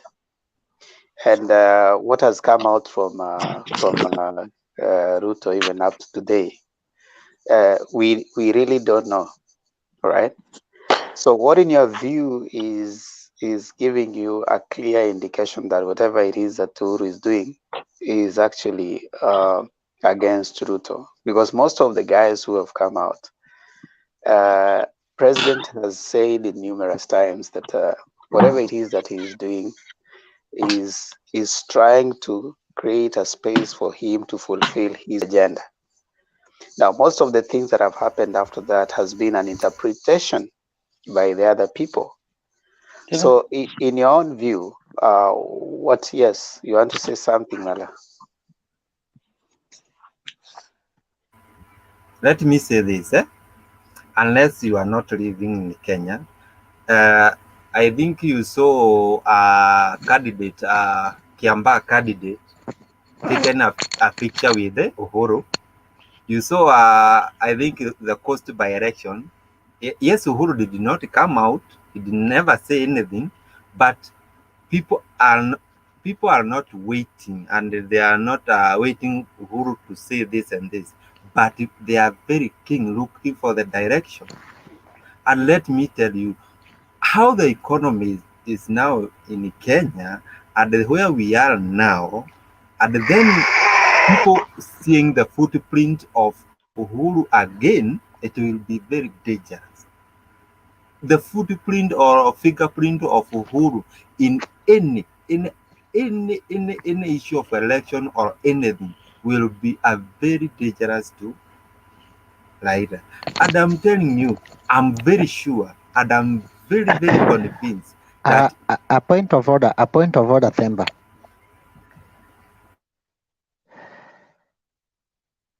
Point of order. Themba. Ayaga, I was just holding forte for you. You can you are the moderator. No. I'm not the one. I think Wekesa is back. So I want to. Oh, that's okay. I want to tell this, my friend Karaoke. You know, Karaoke, you have a problem, and you have to accept you have a problem. You know, if you are in UDA, I don't advise Raila Odinga what to do. That is nowhere in 48 laws of power how to advise your enemy or political opponent to defeat you. So if if you think whatever Uhuru Kenyatta is doing is to work against Raila Odinga, it is a good for you, you know. You should not even come here and tell us because we might change the tactics. The tactics we may use may give you a lot of problems. You know, that is the problem. That is the only problem we have been suffering from Nyanza side. That we always unveil all Raila tactics so that the enemies can attack us easily. And I'm warning you, you know, you have to fail. In life, you have to fail. If you want to be successful, You have to fail. Even the inventors, the inventors failed several times, and eventually they succeed. So what I'm telling you is one thing. You know what you believe is that Mount Kenya votes. I'm telling you here today and clear. Take it to the bank, where any bank you want to take it. Ruto will win in Mount Kenya, but that will not give him a win for the presidency. In fact, Ruto will get more than 60%. What Raila Odinga needs in central Kenya is more than 30%. Once Raila Odinga got 30% of central votes, deal done, finished, and it will be sealed forever in this history of this Republic of Kenya. You can have your Nyaga. 70%. You can have your 70%. I'm telling you the truth. You know, you have been sold lies because I told you before I left. I had a problem with my gadgets. I told you before I left because if someone who should ask for that server to be open today to tell the truth at that they won is one William Samuel Rapruto. He should tell the government obey the court order, the first court order in 2017 to open the servers. Tuambie huyu mzee tulimshinda mchana peupe, asikuja hapa kutusumbua. Is the one. But if not that, until then, my friend, you are dancing at night. Mkiwa mchana Nyaga. mtajificha. Ayaga. Wait, Ayaga. Ayaga. Ruben, before you ask a question, wait.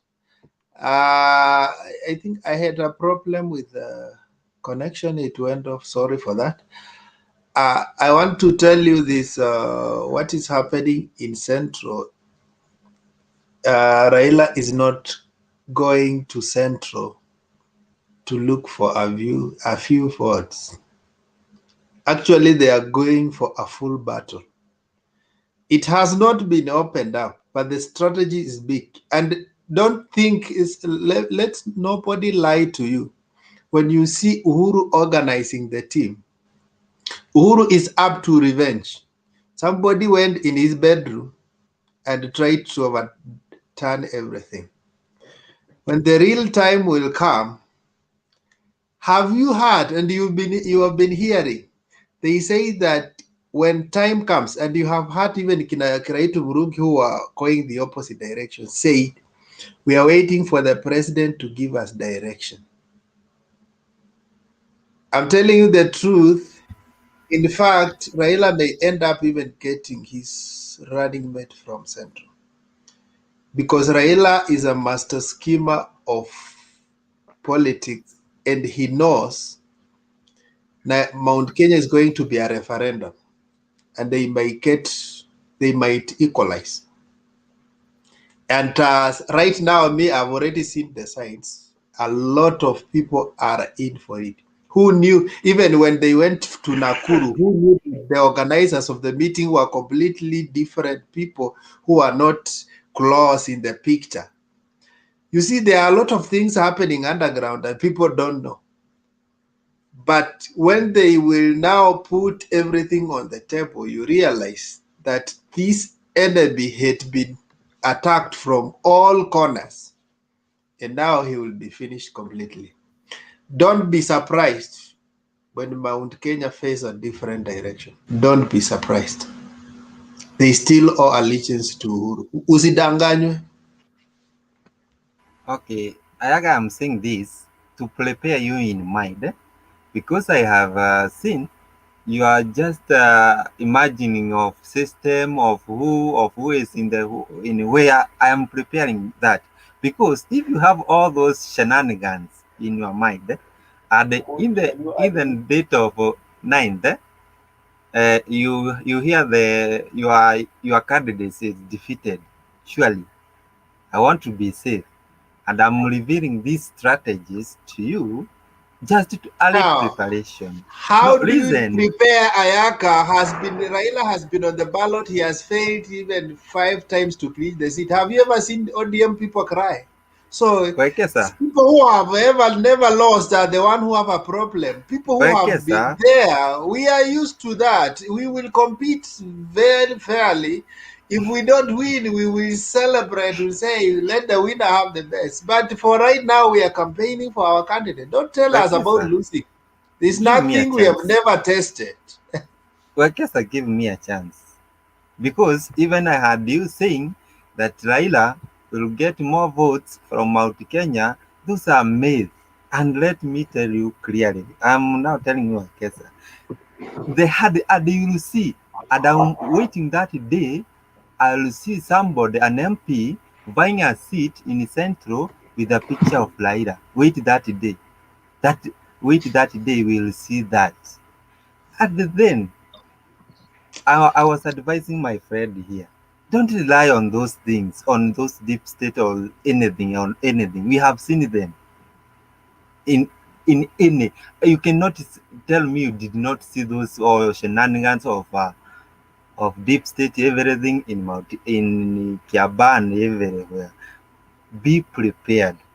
And the case, selling Laila in Mount Kenya is one of the difficult things. And I have told you, if you think it is, let me tell you, no, reason, please. My friend, we have Selling, lived longer than you. You have only maybe seen one election. We have seen so many Uh, elections. Wekesa, no, Yes. Wekesa, I was keenly. A point of order, please. Give me a minute, because Ruben was addressing me. So, Wekesa, I want to tell you, what you believe in is propaganda. Is propaganda. You cannot sell Raila in Mount Kenya, blah blah blah. Let me face you today and mark this day. I'm telling you, elections in Africa are manipulated. There is no free and fair election in Africa. I can tell you that. Take this to the bank. Siku moja utakuja hapa. If and wait for Limuru. Wait for Limuru meeting. I'm here with you. You have made to believe you are made. I'm saying you are made. And mark the word, you are made to believe. You are made to believe that the ordinaries, central people like you, are the people who are creating or making someone president in this country. And I want to tell you, the people who make somebody president in this country are those business people huwa unadharau saa hii, because you are made to believe, you are told to disrespect them. I'm telling you, my friend, before the cock crows today, sleep and think. And when Taliban arrives in Kabul, they told those people, so those people who used to fear us, get used to us. Mradhi told you the other day, so those who are afraid of Raila Odinga, get used to it. Raila Odinga will be president in 2022 and is going to be made president. He's not going to be voted for. He's going to be made president. Raila is going to be made president. Write this down and call me back here. My number is in WhatsApp after My 2022. friend, are you And trimming? I'm Are telling you you, trimming? you can laugh. the I'm not problem, kidding. I'm the telling problem you, we have, Raila Odinga. You want to believe in propaganda and vote. Kindly let there be order. Malisa point. Then if you want Yeah, to so you comment, believe yeah. you that can comment. It's not. If you You comment believe in without crowd. my permission, doctor. Thank you very much. You believe in votes and crowds. Those things never made Mativa president, and up to moment they have never. Those crowds and whatever has never made Raila president. Ruto can go with those shenanigans of pulling the crowds and whatever. Look, Raila Odinga in Nakuru. Everything arrival from streets to where I hold is presidential. Uhuru Kenyatta's hand is behind it, like what Kibaki did to Uhuru Kenyatta. Everything Uhuru Kenyatta did in 2013, Mwai Kibaki was behind silently. He never campaigned. He never went out to support Uhuru Kenyatta, but he did it silently. That is what Uhuru Kenyatta will do. And going to Mount Kenya, and I'm telling you, take it to the bank. Uhuru Kenyatta will never take Raila to the mountain. Uhuru Kenyatta will remain at the back and everything will be at the back. And before you guys realize, you will see Raila Odinga's presidency. Kama utahama Kenya, taanza kutafuta visa saa hii. And I'm telling you, anza kutafuta visa. Niliona watu wengine wenye walibelieve huko Afghanistan that Taliban can never be and shall never be, walikuwa wanahang kwa ndege, wanakufa bure, kifo ya bure. I'm telling you, this fear you have because of lies, because of propaganda, this fear will kill you the day Raila Odinga will be named as the president of this country. You will be at Jomo Kenyatta airport, hanging on planes to even go But to Yemen to Why stay should there. they fear Raila? And he's one of the best presidents It Africa will ever is a have. is a propaganda. You know, people like Ruben, they have made to believe. If you ask Ruben now, if you ask Ruben, why do you fear Raila Odinga presidency? He has nothing to say. He will say, we were told rumors, Raila Odinga ni shetani, Raila Odinga is a devil, Raila Odinga is this. He is made to believe. Amefanywa kukua hivyo. Si yake, si kwa roho yake. Kwa roho yake anajua Raila Odinga ni binadamu na hizi vitu zote haizi kuwa. So kuna watu tu waliketi chini, wale watu wamesoma psychology ya Akuje watu. Saturday nimpeleke Yes. kwa Raila Odinga muone the real So man. wale Anaokopanga tu kwa kichwa. so wale watu wamefanya psychology, wameenda tu chini waka draw mind ya watu kama Ruben, wakaona Ruben cannot think beyond the box. Tukimweka kwa box atafikiria zaidi. Wacha tuseme Raila Odinga ni shetani, wacha tuseme Raila Odinga akikuwa president wa Kikuyu watatembea na kinyasa, wacha tufanye hivi na hivi, and then Ruben believe in that thinking. He buy that. Hiyo kitu Ruto anawaambia, we don't buy fear, they buy that nonsense. Let me call it nonsense. They bought that nonsense. They are staying with it. So for them, if you ask Ruben as a human being born from Central Kenya, tell me one thing you fear Raila Amolo Odinga's president. He has none. He cannot tell you anything. He will tell you you were told. Tukizaliwa tuliambiwa Raila ni shetani. Oh, Raila sijui ni mganga. Sijui oh, Raila ni ABCD. They have nothing. They have nothing. So it is not their problem. The people who create that problem are trying to fight that because they are seeing the future. And when they are seeing the future, people like Ruben will join. Wait for Limuru 3. Central Kenyan politics is done in a boardroom, not in a public rally. And Central Kenya politics, as early as I was born, those guys, elders, shows them the way. Even from the days Yeah, of Kenyatta, elders shows them the way. I heard Jeremiah Kioni saying that, we are not used to being seduced. We are used to Yes, seducing. So that's why we are yes, confused. Bear with yes, us, but tutasoea hii maneno polepole. yes. So these guys, elders, shows them the way. But if you get a crop of Kimani Chungwa, Rigathi Gachagua, sijui Moses In Kuria, fact, sijui Ayaka, ask him what is happening with Kina Moses Kuria. they will Ask see him. He fire. cannot I answer know. that. He can't answer I that. know after Limuru 3, after this Limuru 3, wait for Limuru. And the people who have been in this panel longer enough, I told them, wait for the Limuru meeting. The Limuru meeting will happen in few days' time. People like Ruben here, either they will desist to join us here, keep their calm down there, or things will change. Whatever they will say, this is the direction. I remember the Limuru 3 in 2013. I was in college.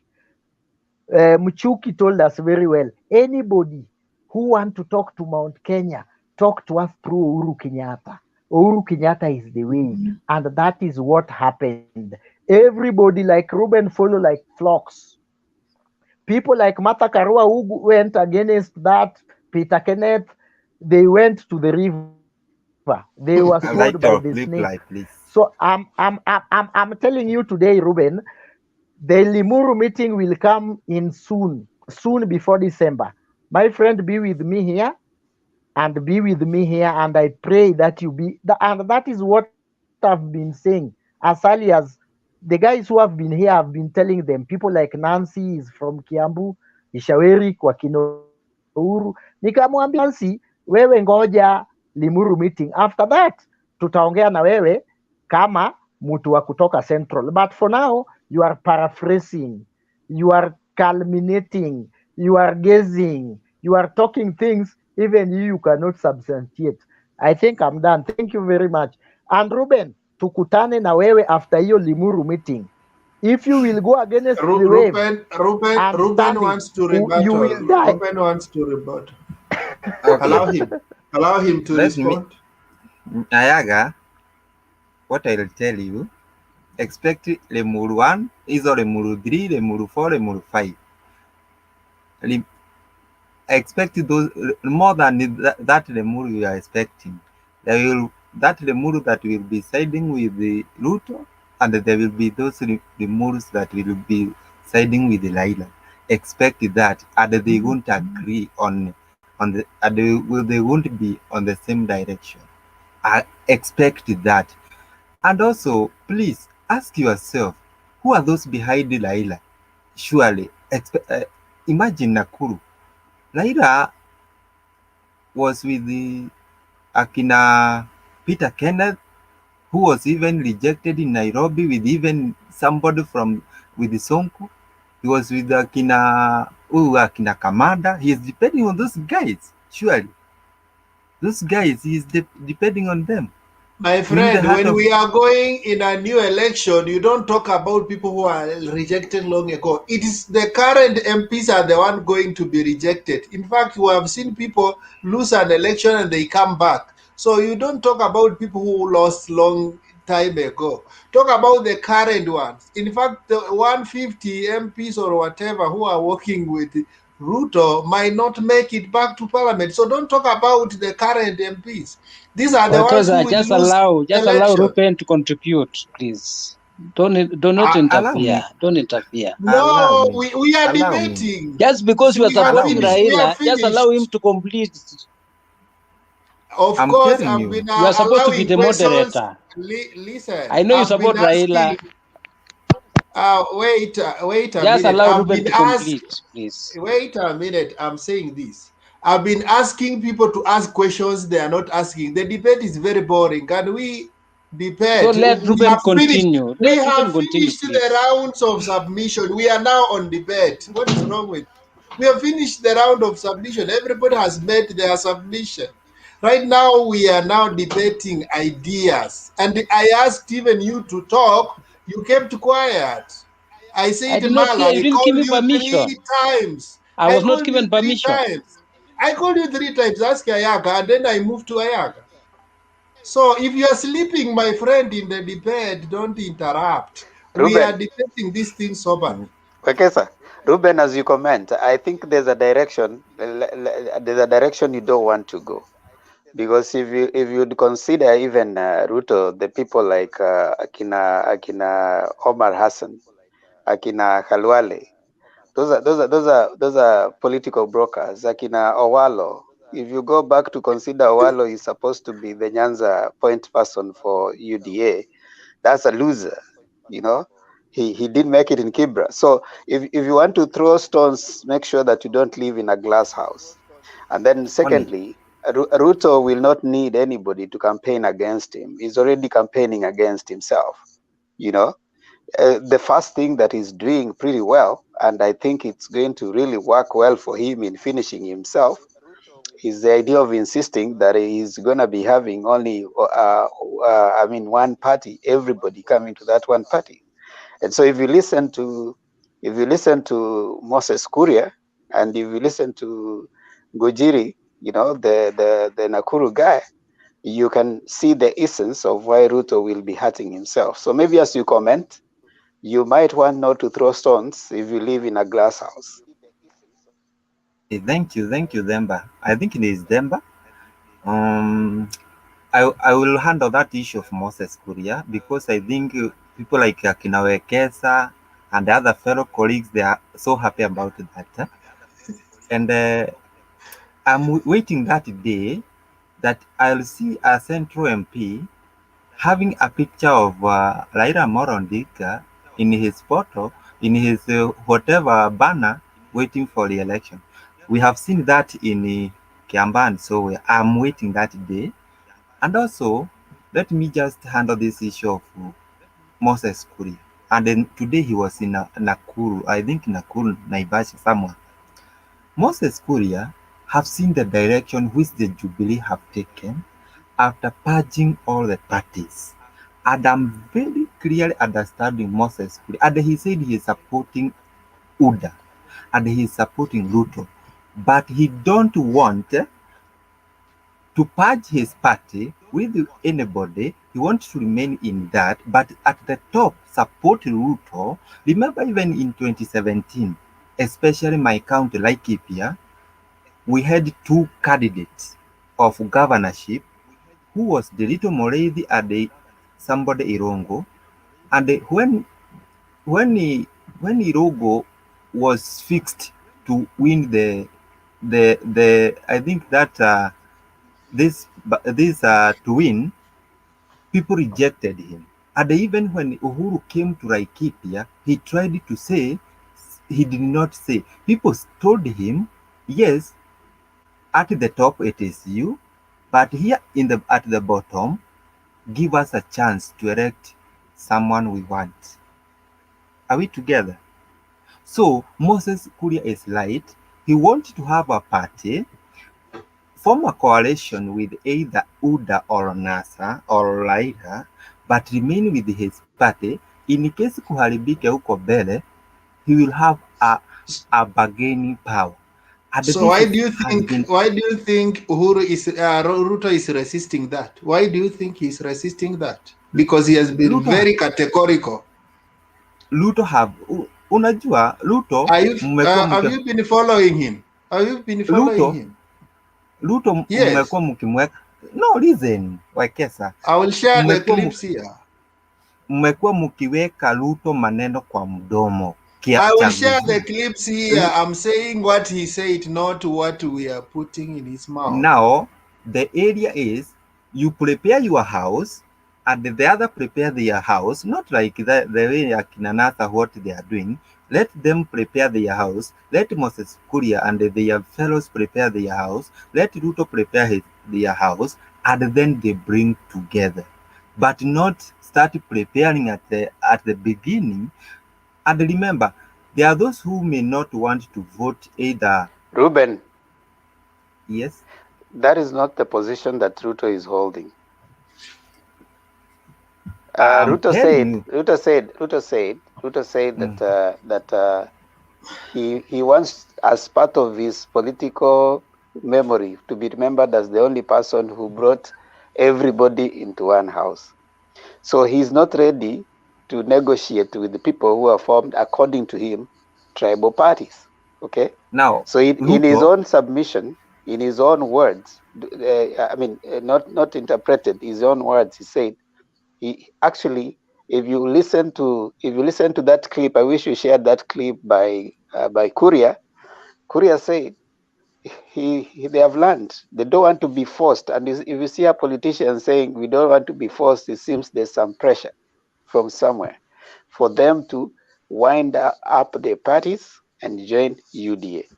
He said, we will support you for the big seat, but for these others, let all the parties compete equally. And so of the Olympics, to see other people in the game and we're not in the game, it is not possible and it's not practical. It's not acceptable at all. And we should not be called tribalists when we say we need a party to advance the agenda of our region. That's a reality. There's this road here that goes to Makeji, which myself and the Honorable Kimani Chongo, when we were in the budget committee before we were, unfairly bumped out, we put money there because I know where Makeji is and I know where Kandara is. I really cannot, know exactly about that road in Siaya, but I can contribute to this part, then another part, and together we form a mosaic of parties that are going to build a nation. There is no nation that can be stable without pillars. And the pillars that make the nation are political parties. So I think it's unfair because we have already agreed for the first time in 30 years that you're not going to have someone on top of the ticket from this region. Now we agree to that, and still you want to deny us a chance of having a party. It's grossly unfair. It's unacceptable. I don't care whether I'm shut out of government, this one or the next one, but I will start with that one because, you know, I'm speaking for millions and millions of people who want a party that is going to advance about our roads, about jobs for our youth, about our businesses, about our milk, about our tea, yeah, about our coffee, you know, about our rice in Kirinyaga. These are issues that need articulation from a particular vehicle that really understands what is, you know, the underlying issues of that particular region. So let no one call us rebels for doing that. It is our inalienable right, and we're not going to banduki on this particular one. So tuzoeane mapema. Nalima budget. Okay, just place that position where Ruto said he don't want a coalition. But Yeah, I'm just sure comment on Ruto, that. I'm bringing Yaruto. Endelea tu comment. Moses Kuria have said this even twice in somewhere walikuwa na akina Kang'ata. And he said that, yes, I'm joining you, but I'm not using the same bus which you are using. And he said that because we have seen the direction which Jubilee Party have taken. Witnesses that Are by you getting? uniting people in a national political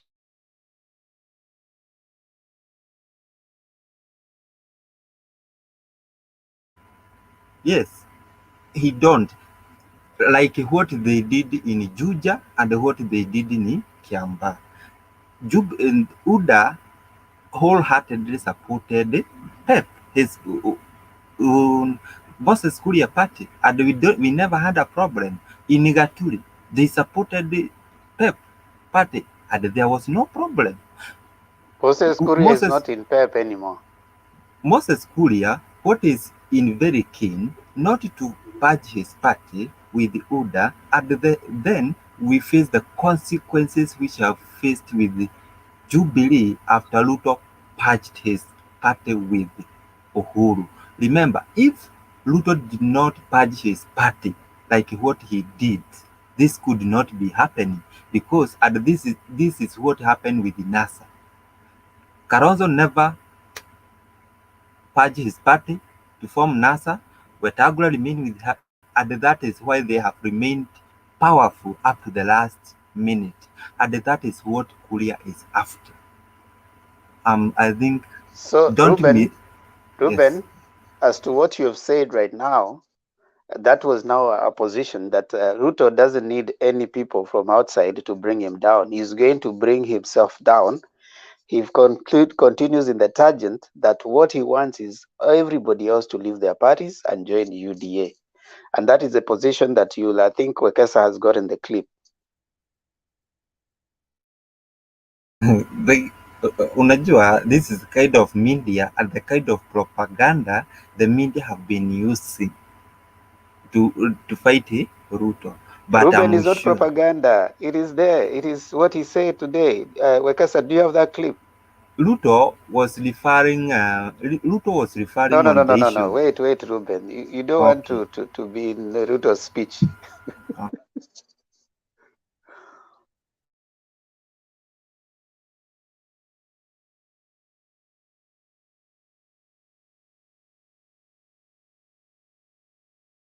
Just continue. I'm downloading.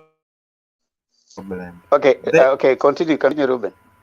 The position Ruto is always referring to Uhuru, where is bringing like few tribes together with a name of to block him. Remember, currently Uhuru is very keen on bringing Kabani, bringing where Raila, that tribalic with a name to block him. and that one will not be possible. But you see, Ruben, you're also being insincere with that position, because you see, Ruto is also doing the same thing, though he's conniving, is trying to masquerade it in by bringing tribal groupings to the Hustler mansion to negotiate with him through the brokers. Like he used Owalo to broker things to do with Nyanza, that they are coming in to tell him the economic master plan from Nyanza. Yet he's negotiating with one person, not a party.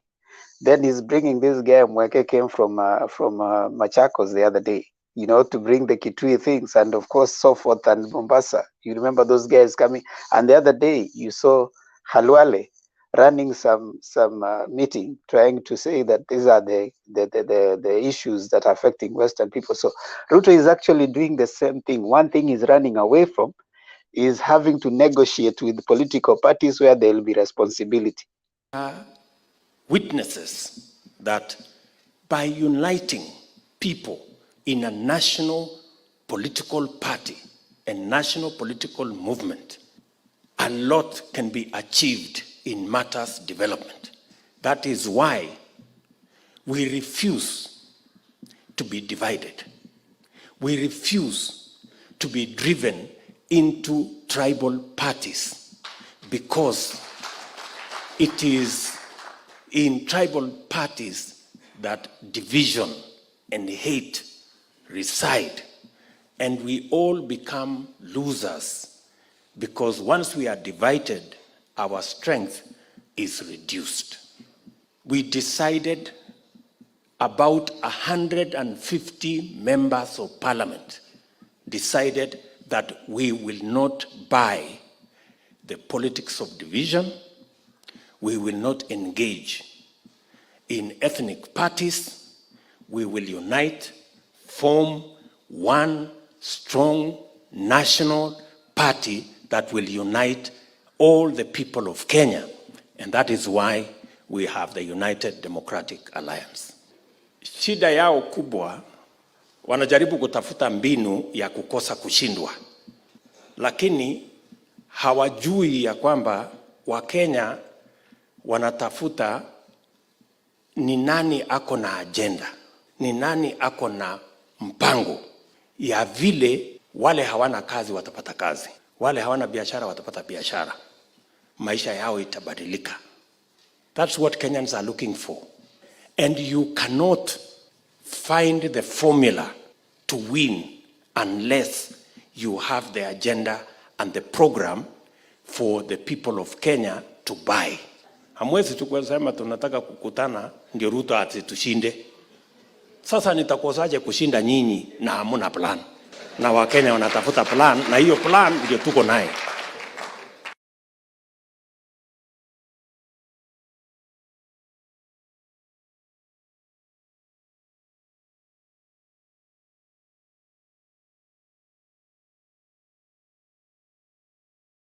That we will have free, fair and democratic nominations.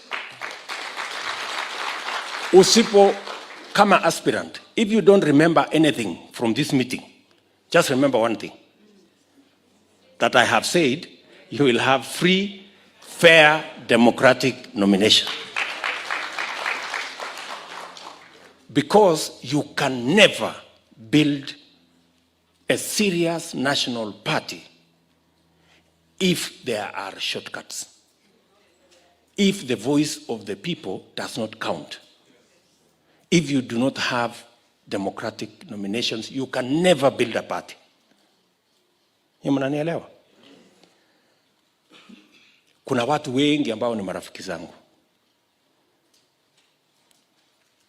Wale marafiki zangu nitawaalika kwa harusi ya mtoto wangu ama mambo ingine yake binafsi. Lakini hii ya chama sio mimi. Ni wananchi wanaamua. So ukikosa usinilaumu ati mbona mimi nilikosa na Ruto ni rafiki yangu, kwani kuliendaje? Hapana. Unasikia Oscar? Kila wewe unilaumu if I don't invite you to my daughter's wedding. Lakini hii ukikosa usinilaumu, raia ndio wenye kufanya nini? Ndio wenye kuamua. And I am saying this seriously because building a national political party is one thing I want to achieve as a politician. To build a national political party. Why? Why is a national political party important? Why is a national political party important? A national political party is important because it is the vehicle that will remove ethnicity from our politics. Shida tuko naye mpaka sasa ni kwamba mtu anatengeneza chama, yeye ni party leader, mtu ya kabila yake ni deputy party leader, secretary general ni mtu ya kabila yake, yule mwingine ni mtu ya PG inazungumzwa lugha ya mama. Alafu unataka kutusimamia hapo ati hii unajua niko na chama tufanye coalition. Sasa wewe surely you have no party.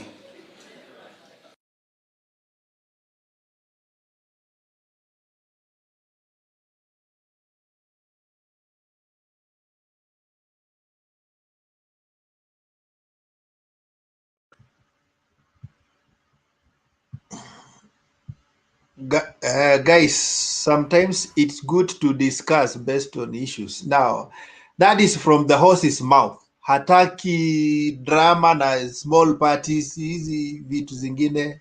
He wants a national party. So Ruben get it from the horse's mouth. I don't want to add anything.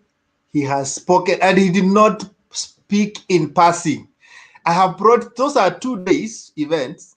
He spoke candidly on one day, and on a different day, he emphasized and spoke about it candidly. So his focus is to have one huge party. Hizi vitu Pepsi, TSP, whatever, he is not interested in them. Na amesema ni wananchi wataamua. Kama wewe unaona ni rafiki yangu, tukutane kwa wedding. Okay, acha nikwambie. This party even of Moses, Ruto is a professor of politics, and he can be even in behind of this Pep's party. Let me tell you, one thing he know, in nomination, there is always a problem. And when people lose in nomination, they run to other parties. Just a few decided to be independent. So this is a scenario where UDA, as a national party, this is a scenario where UDA is a national party, do a nomination, there is always complaint. Moses Kuria, there will be a better position, and there will be another option to learn chama cha kazi ni kazi instead of joining either NASA or the other shenanigans parties. So Ruto is a strategist, and I assure you, and you will see, and what Moses Kuria is even after wakiwa na akina Kiojuri is that of position of deputy president. Remember, so many guys in Mount Kenya are scrabbling for that position, and what Moses Kuria is after is a party that he will have a bargaining power. And you can affirm it, you can confirm from clip today of Moses Kuria in Nakuru. He confirmed Moses Kuria want a position, and they want that position by having a bargaining power. And those who will lost a by nomination will add to chama cha kazi ni kazi. Don't take Ruto for granted, Ruben, my friend. Ruben, okay, so allow me to ask Ruben. Ruben, you're repeating the same thing, eh? And I would want you to you're actually saying the differences that they are there, and you're just repeating the same thing. It is clearly from even your statement that Ruto and Kuria are not agreeing. If you listen to Kuria, Kuria said you cannot force us to join one party. That is what Kuria said. Ruto, on the other hand, is saying he is not going to negotiate with Kuna echo, some people mute kindly.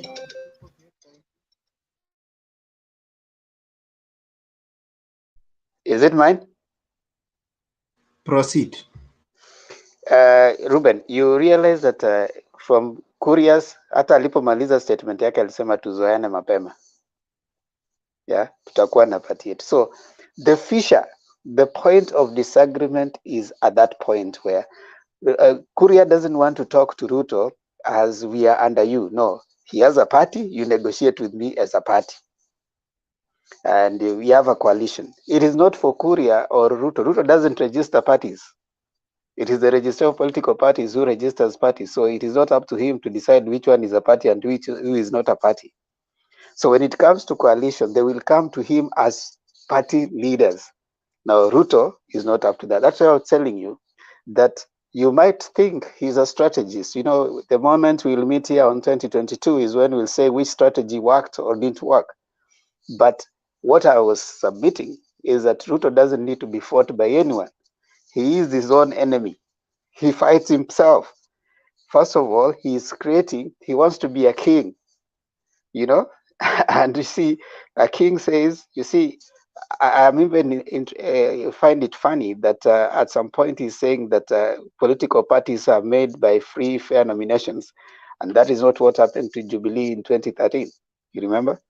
So that was the cause of the breakout in Jubilee. So I'm wondering how free and fair it will be right now. But however, my point is... And wait a minute, Thembo, even before you go to the next point, after he has talked about free and fair, I think he was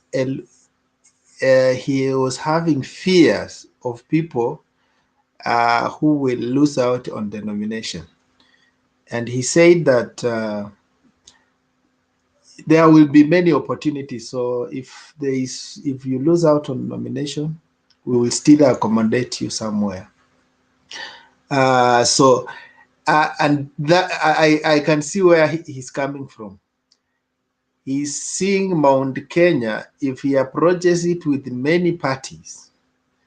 Now, those who will lose nominations on UDA will be given, will be cleared to run on PAP, will be cleared to run on TSP. And if he has maybe 3 candidates supporting Hustler Nation, and we have 1 Jubilee candidate in Mount Kenya, they are endangered to lose. That is what Ruto is seeing. And that's why he doesn't want these small parties, because he knows many people, immediately they lose nomination, utasikia ashapewa nomination na Kuria ameshapewa nomination na nani. So he wants to consolidate all. You are either in UDA or you are with the enemies, such that the running people are only 2. Na hapo ndio kuna kisungumukuti.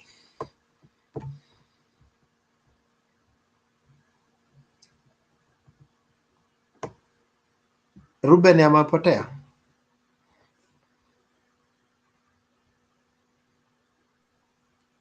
Wekesa. Yes. Ruben amepotea.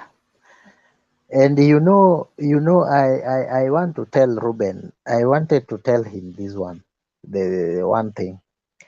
Ruben, we have been with people here who are from Central more than him. And you know, when I was telling them that, wait for December, wait for September, I've always preaching September, that wait for September, and then the political shape will take place in this nation. They thought it's a joke. I told people like Jakes, people like Nancy, there was a guy here called Tycoon. Tycoon. So, you know, when I was telling them, Bernard is here, will bear me witness. You know, when I was telling them, they told me, you know, you are young, you are sijui what. They become ageist of now telling people of what you can think at your age, you know, you go. I'm telling Ruben, you will disappear. You will disappear by October. You know, you are just like a hot cake in town. So you will disappear by September. You will just find us here by January. Still telling you that I warn you as early as April that by September things will change and the movement of politics will go in a certain direction. And I'm still waiting for Limuru 3. That's why sometimes I disappear because I wait for things to happen as per my wish. I'm waiting for Limuru. After Limuru, because I've seen the signs and symptoms, after Limuru, then I will tell you whoever the Mount Kenya will vote for. Because the horses are two.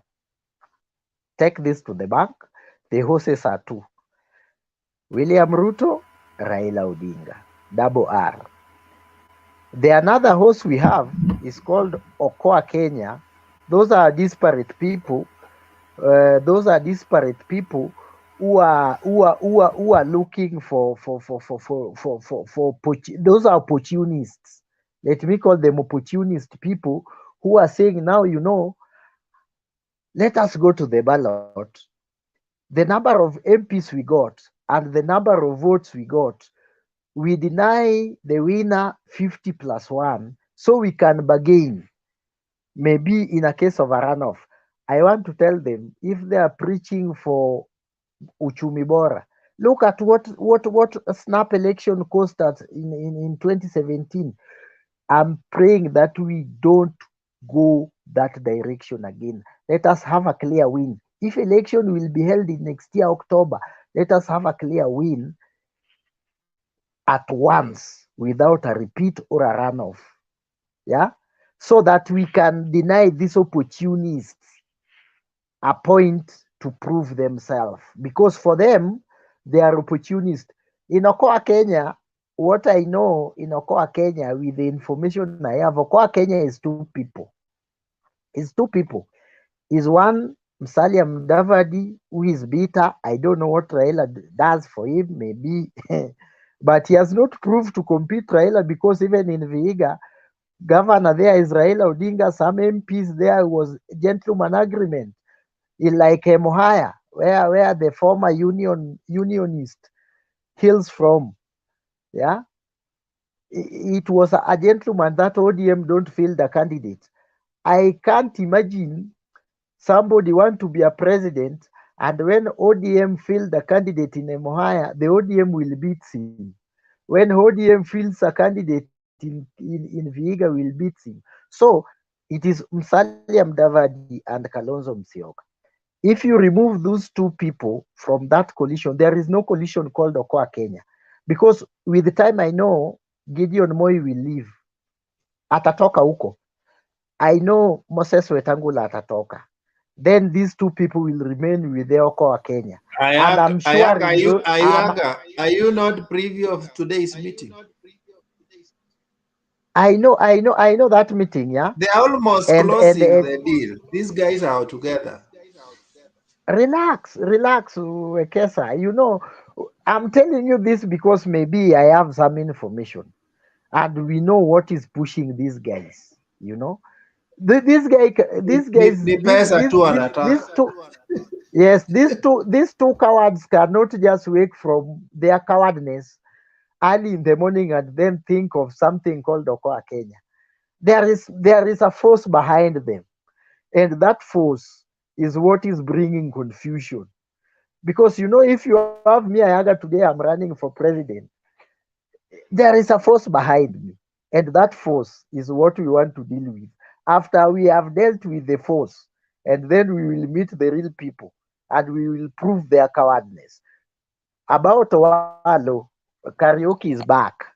I want to tell you, Owalo comes from Rarieda, where I'm coming from.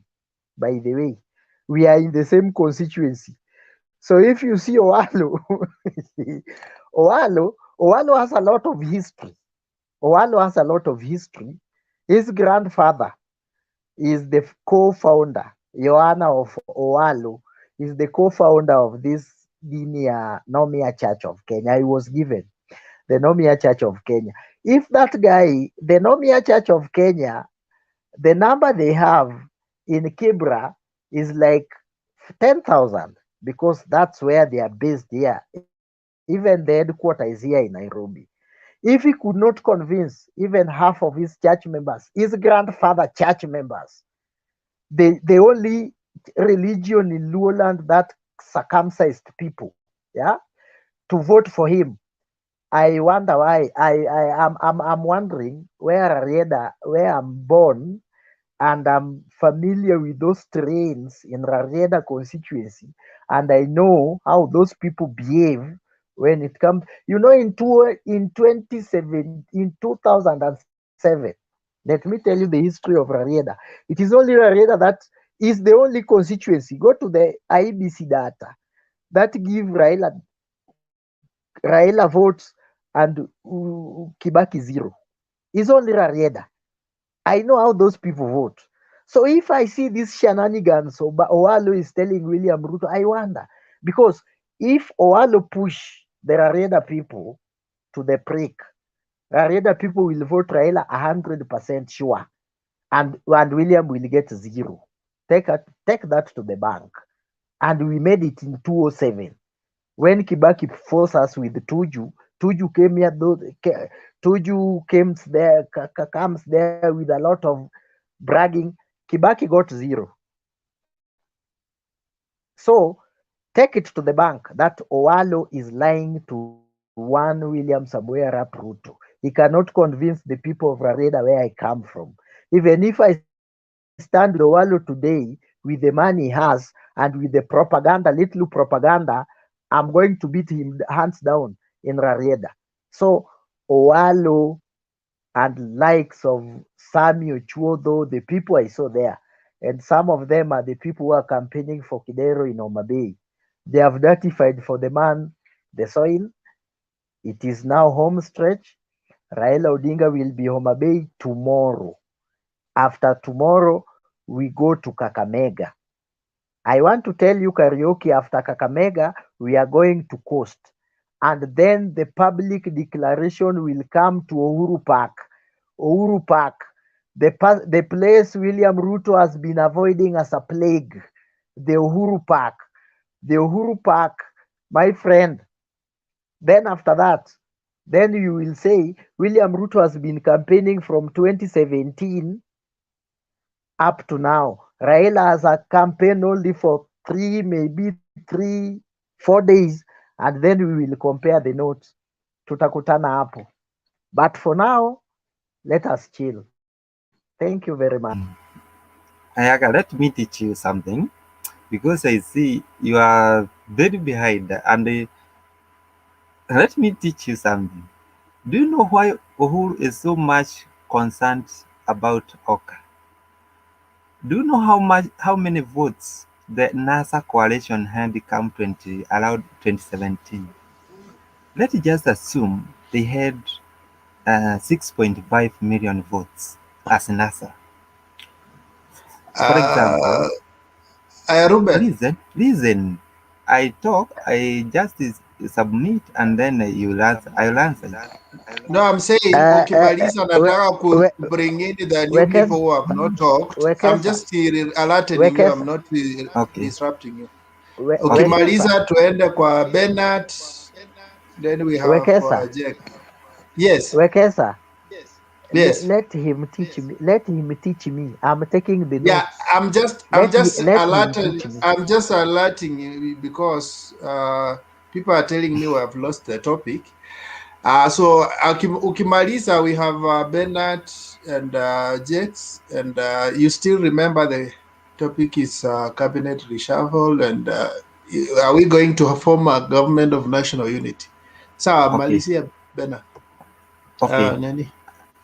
In 2017, the coalition has allowed 6.5 million votes. Kenya being an ethnic voters, how many votes come from Mukabani?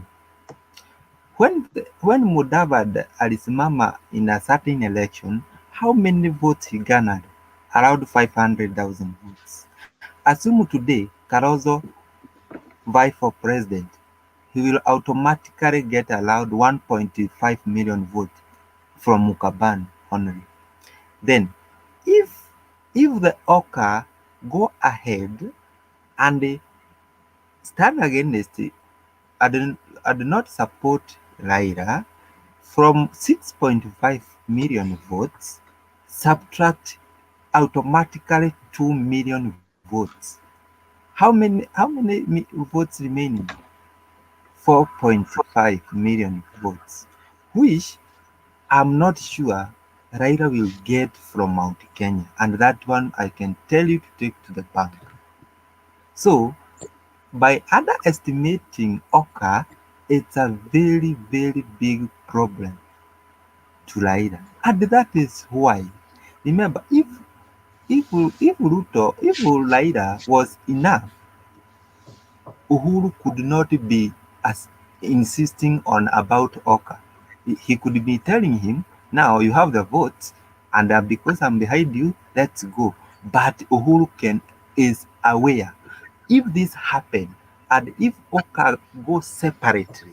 So for Raila to garner the votes he had 2017, he must be there with Oka. So whenever you are talking or whenever you are advising anybody, don't underestimate Oka. And in a certain way, if they do not agree, because remember Mswahili husema dume wawili watatu hawakai kwa zizi moja. Na remember watu wakina Oka, akina Kalonzo wanamwambia hapana, kama sio wewe tutatokana na wewe. I remember nikisikia Malala akiambia Mudavadi, kama sio wewe I'll definitely support Ruto. So, underestimating Oka is a very dangerous to the votes of Raila. And don't don't ignore Oka, my friend Nyaga, because you are telling us, oh, Oka is sijui what. Those people have votes, and if they do not go with the Raila by automatic, Ruto will be president early in the morning. Thank you. Wekesa. Yes, can we allow Wek, Bernard to make his no, contribution? no, no. Bernard, 1 minute or two to reply. Okay. I want to tell Karaoke, don't be guy. I was told one thing: if you don't change your thinking, you must be stupid. Don't think that the votes we will carry the votes of 2017 to 2022. Nothing will happen like that. And remember, even in Jubilee, Ouru was with Ruto. Now they are not together. There are some votes that are going in different ways. So if you still stick your head into how NASA got 6.5 in 2017, and that is what you are longing for and heading to with in 2022, you are very sorry. Politics is dynamic. Dynamic means something that's change every time. That is the meaning of politics is a dynamic. It may change tomorrow. It might change even next week. It might even change today. Until we reach 2022, don't tell us Kalonzo will go with the votes. Musalia will go with the votes. Also and so will go with the votes. If they go with the votes they think they have, Uhuru Kenyatta might come in with the sympathizers ako now, might come with the same equal amount of votes, and Raila Odinga will still win. You know, Ruto has a bitterness with Mount Kenya because if you minus Ruto, let us say today Mount Kenya will not vote William Ruto. William Ruto will not talk about the presidency. He cannot get any votes in Lower Land. Bernard is coming from there. Wekesa is coming from there. They can assure you. If from the coast, if you ask the people from the coast, he is not guaranteed even 45%. You see? So William Ruto is a true regional man. If you minus Central from William Ruto, is nothing. He remained with North Rift because South Rift must the Kajiado, Narok, and whatever. He will not get votes there. So relax. And you know, Raila will go as far as Turkana, Raila will go as far as West Pokot to search for votes. So don't have that thinking that we have individual to bring us votes. Maybe the governors from those counties like Kakamega, we can use Otichilo from Viga to outsmart Musalia Mudavadi. We can use Mutua, Ngilu, and because Musalia Kalonzo Musyoka, with the guy you are praising, has no governor, is in huko Ukambani hana hata gavana moja, ama ujui. Mutua ni chap. Ngilu ametoka NAK na huyu wa Makueni alikuwa na pati yake ilikuwa inaitwa chama cha Mzalendo. So don't tell us that the people who cannot even secure a governor seat in their region has that bulk of votes that they can walk away with. That is the reality you should know. The same thing happened to, the reason I told you here, I fear this man called Wetangula.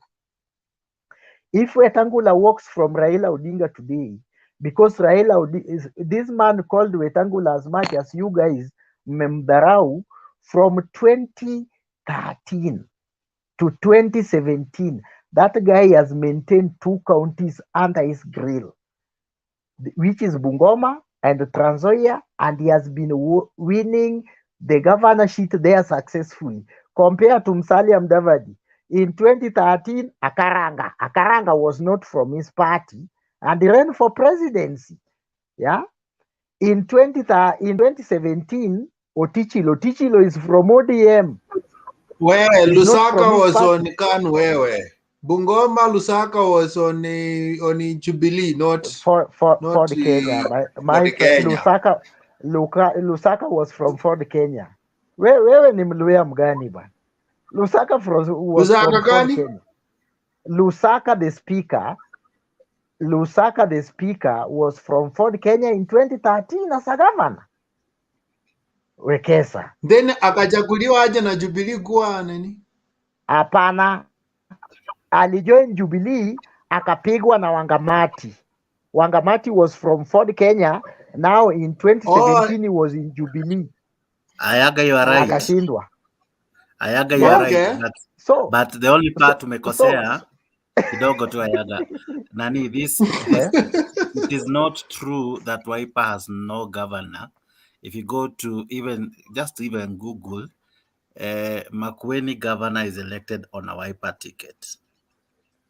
No. Chama cha Mzalendo. They do a post-election agreement. They do like CCM. Walifanya muungano. Yes. Yeah, he never dissolved that party. He never dissolved. That party is not dissolved. He did not. Yes. But ni kama CCM. Alisell kwa ni kama chama.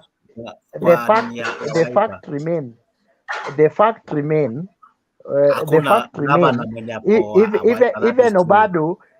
Even Obado was elected in PDP in 2013. But when things were tough, he camouflaged through ODM. So maybe the guy camouflaged through Wiper, but he has his own party called Chama cha whatever, sijui Mapinduzi. So Wiper has no candidate. He only won Taita Taveta, Brandon Samboja.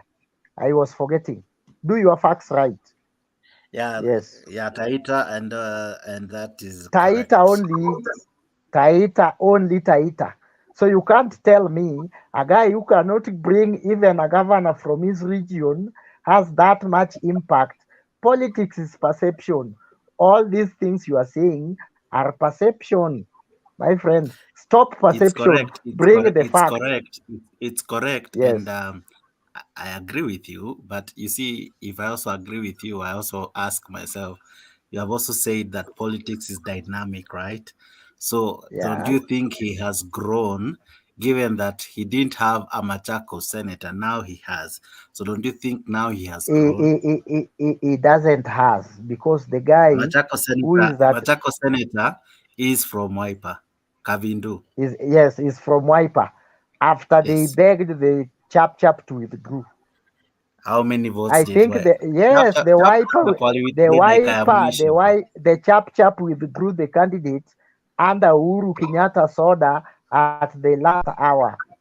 If the guy could have maintained the momentum, I don't know how many wiper could have got. So let us speak the reality. You can't win a Premier League. You can't win a Premier League because a certain team did not turn up to play, and then you say now we won. It's true. Ayaga, we are, as much as you are saying, we agree with you. You are saying we're very well that politics is dynamic. What happens today can change tomorrow. That is very correct and in order. The only difference that you now bring in that maybe might be debatable is that he has not improved from 2017, or rather, he has no much of a say, given that he doesn't have maybe governors to showcase or serious leaders at the top. You know, by the end of the day, that is not the wholesome way to quantify an individual. I don't know, but I think it's too early to dismiss him. Wake up. Now, I think that in simple terms, this is what Ayaka is saying. This is what Ayaka is saying. Ruto enjoys the support of his governors. Raila enjoys the support of his governors. When he goes to that count, he's received like a king. But the challenge is when you go to the other side, it's like Kalonzo is floating. That is what he's saying. Yeah, it's correct, and I agree.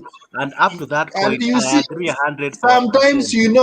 Sometimes it's good ukienda nyumbani upikiwe chakula mzuri ukule usikie mzuri, lakini ukienda huko ni kama ukubebe mwiko ubebe.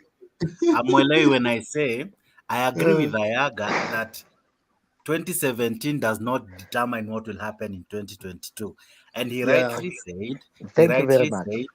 He rightly said that what Uhuru Ruto got does not signify what Ruto on his own would get and what Uhuru on his own would get. He has also rightfully said that the 6.5 cannot be concluded that so and so got this and it's because he is from Wiper. That's what he has said, and I agree to that point. The only part that I'm asking is, as much as you said politics is dynamic, do you want to mean that it is only Kalonzo Musalia who have retrograde, or rather they have lost value in their regions, given that they don't have candidates or No, in fact, every other person have different demography and dynamics. That is correct. Wekesa. Before Bernard talk, let me answer Jakes. Jakes, I'm not talking about the new topic. No, not topic. It's okay. It's a good thing Ayaga's brought. Yeah. It's a good thing. Bernard ataturudisha kwa laini ni pastor. So, Jakes, I want to tell you this. You know the guys we are talking about is not like Gideon Moi. The people we are talking about are not the likes of Gideon Moi. Is not likes of Martha Karua. Number one, a guy we are talking about had a presidential candidate. You have lost No. Relax. What do you mean? Sorry, just a moment. Before you go to the next point, explain what you mean by they are not Gideon or Karua. I didn't get what you mean. Okay, thank you very much. The guys I'm talking about is Musalia Mudavadi and Kalonzo Musyoka. These guys have been there from 2013, since the promulgation. One of them in 2013 was a presidential candidate, but cannot even secure a governor from his own county through his party. Yes, hapana. Go ahead. One of them. Continue. Second, they went to a coalition with the party called ODM in 2017. Correct. One was deputy president, another one was promised a prime minister hapo katikati, if you remember. Yeah. So this one who was promised a prime minister could not even bring a one governor from his own party where he compete with ODM. So Yeah. in short, Another you one, want to and mean they didn't bring any value? Another I agree. one who was given a position of a deputy president, like William Ruto. William Ruto bring all the governors. Even the Isaac Ruto was tough as like lion, and he was beaten by a woman. William Ruto bring. Suppose William Ruto today to deputy Uhuru's deputy. Elge was in Gishu, ODM governor. Nandi, ODM governor. Elgeyo Marakwet, ODM governor. Bomet, Kericho, ODM governors. Tell me I how get can your William point. Ruto bargain with? Tell me how can I Uhuru get Kenyatta I could have I, I bargained, get your point. and such a guy want Uhuru Kenyatta to call me at we are equals. We are political equals in quotes. Imagine, my friend. Ayaga, you must give it to these people in several ways. What Ruben, if I got him correctly, what Ruben was trying to bring home is that don't despise a single vote, because as I told Bernard during the day, even the constitution defines that it is 50, and then the one Plus person one. makes the difference. That plus Yeah. one makes the difference. That one is not 100. That one is not 200. It's just one person. You Ayaga can make the one, the 50 plus one. So what am I Jakes, trying to do? Jakes, Ruben is telling Jakes, you, Jakes, Kidogo, to I've Jakes, listened to you. Jakes, Kidogo to. Jakes. So Don't if talk to me as if I'm from heaven. I know how political, how siasa hii ya Kenya works. So please, I so know, and you're don't brilliant. try to And convince you're me. brilliant at that. The issue is, yenye nataka understand, don't or downplay or rather look down upon them. They might not have a huge following. They might not really sink a huge ship. But the fact that they can create a substantial following, even if it is about 10 people, that is still a following. what So what they are creating, Jakes, what these people are creating is perception, not Ayaga. votes. I My know. friend, we are I tired know. with perception. We are tired with perception. That NASA, that Can NASA, we that now NASA, proceed, guys? NASA. It was No, just no, a no, no, no. comment. Can we proceed? It was 2 Guys, minutes, now it's gone to 10 minutes. kindly be considerate. Nani amekaa hapo almost 45 minutes. Hajaongea. We can put a comma and then we proceed with that. Let me ask Jess for a clarification. Now you see the problem. Sorry? Wekesa, we would want to continue, but you see when Demba brings a question, Wekesa would want to interject. Demba, Eventually, we will kindly have just Bernard pause. speak. Demba, I know where the debate can go. Allow Nani Bernard to contribute. Now there's something Jack said there. I know Jakes will come. Jakes will come after Bernard. Jakes will come. Then you can ask him. He can answer in his time. Or if Bernard is kind enough, he can give us a minute. Bernard, just give me a minute. Just 1 minute. It's okay. Democracy wins. Take the minute. Democracy wins. By the end of the day, we fight both kwa WhatsApp, but we are very good friends. Anyway, take it Yeah. No, we enjoy. We miss each other. In fact, when we come here and you are not there, we wonder where is Jax. Okay, then ask the question. I was asking you, Jax. You said 50 plus 1 is 1 plus 1. 1 is 1 vote. Correct. No. So to you, what is the one? It's not to me. That's not what it says. It's not 1 vote. It means if you have 100 people who have voted, it means the winner should garner 50. The determining person who makes you to win, it is one vote. It's one vote. So that for you to one be I agree declared with a winner out of 100, you need to score 51 people. Is that correct, Ayaga? Very correct. It's after you have got the 50-50, plus So one 50%, 50% of the one whole person. number. Because what happens One if person. you Vote. get plus one, the other one will be less one, will be minus one. So that is how it works. The other person will be 49. Yeah, You'll that's be how. 51. For 9 point something, Yes. point something. Yes. So it is one. Two Minus member one can be vote. the one. One. That is why No, it is one. important you go and vote. Jex. It is One 50. vote. It is 50 plus 1%. It's not 50 plus 1 No, vote. no, no, no, No, no. no, no, no, no, no, no, no. One You are vote. lying to Kenyans this night. It's 50. Do you know how big is plus 1% in a vote. vote? Well, And then and then Wekesa, the other thing would be what will determine that percentage. you know the Bernard, idea my of 1 50, minute is yeah, done. the My 1 minute is done. Hold the on. Bernard. idea of 50 plus one is that if you get an extra one vote, the other one will get less one vote. So you are already ahead of him. That is the point. You remember Wekesa kwa MPs, there are guys who would even get a difference of 5 votes, if you remember, and they were declared winners, even 5. Yeah, today we were arguing with Bernard about 500 and 300, but by the end of the day, they made the one person. No, that 50 plus 1 is presidential election, Jex. All elections, my No. friend. Oh my goodness. You cannot presidential only. Hold on. Presidential only. Let me ask you, The rest is simple majority. Let me ask you, I have my Wekesa. time now, Jex, Toto, Jex, Kidogo to Bernard, Jex, Kidogo to the Jex. question is. Bernard, I gave you your time back. One moment. 50 The plus question 1. is, Jex, just one moment. 50 Just plus half a 1 second. presidential. Bernard, have a The second. other one It's is okay. simple It's okay. majority. It is Simple majority. It is very correct. Simple majority can be one person. Yes. Now, simple majority can be one person, but 50 plus 1 is not one vote. Oh my goodness. Thank you. It's one vote, 50%.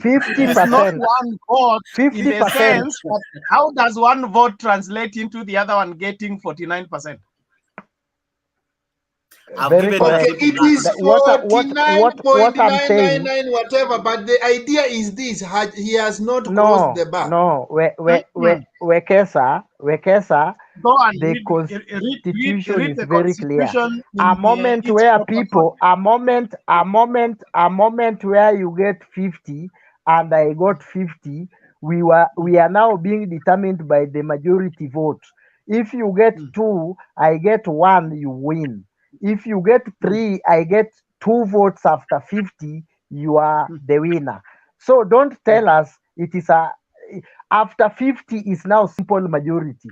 The votes you garner after 50%. There's no way Ayaga, can you are be lying. more than 50. There's You're no confusing way yourselves.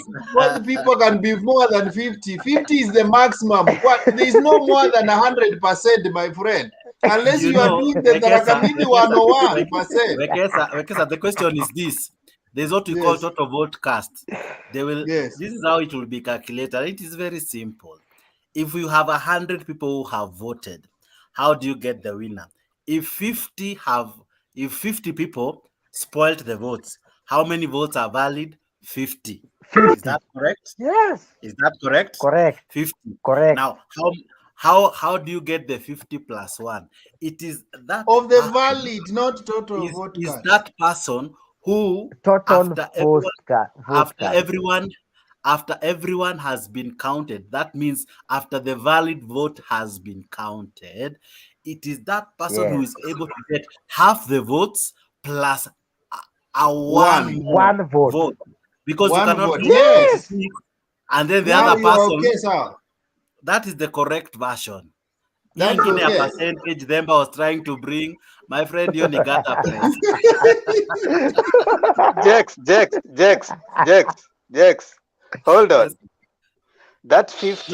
Now prove your percentage. Do you have 101 or you have 100%? No, 50 is a percentage. Listen.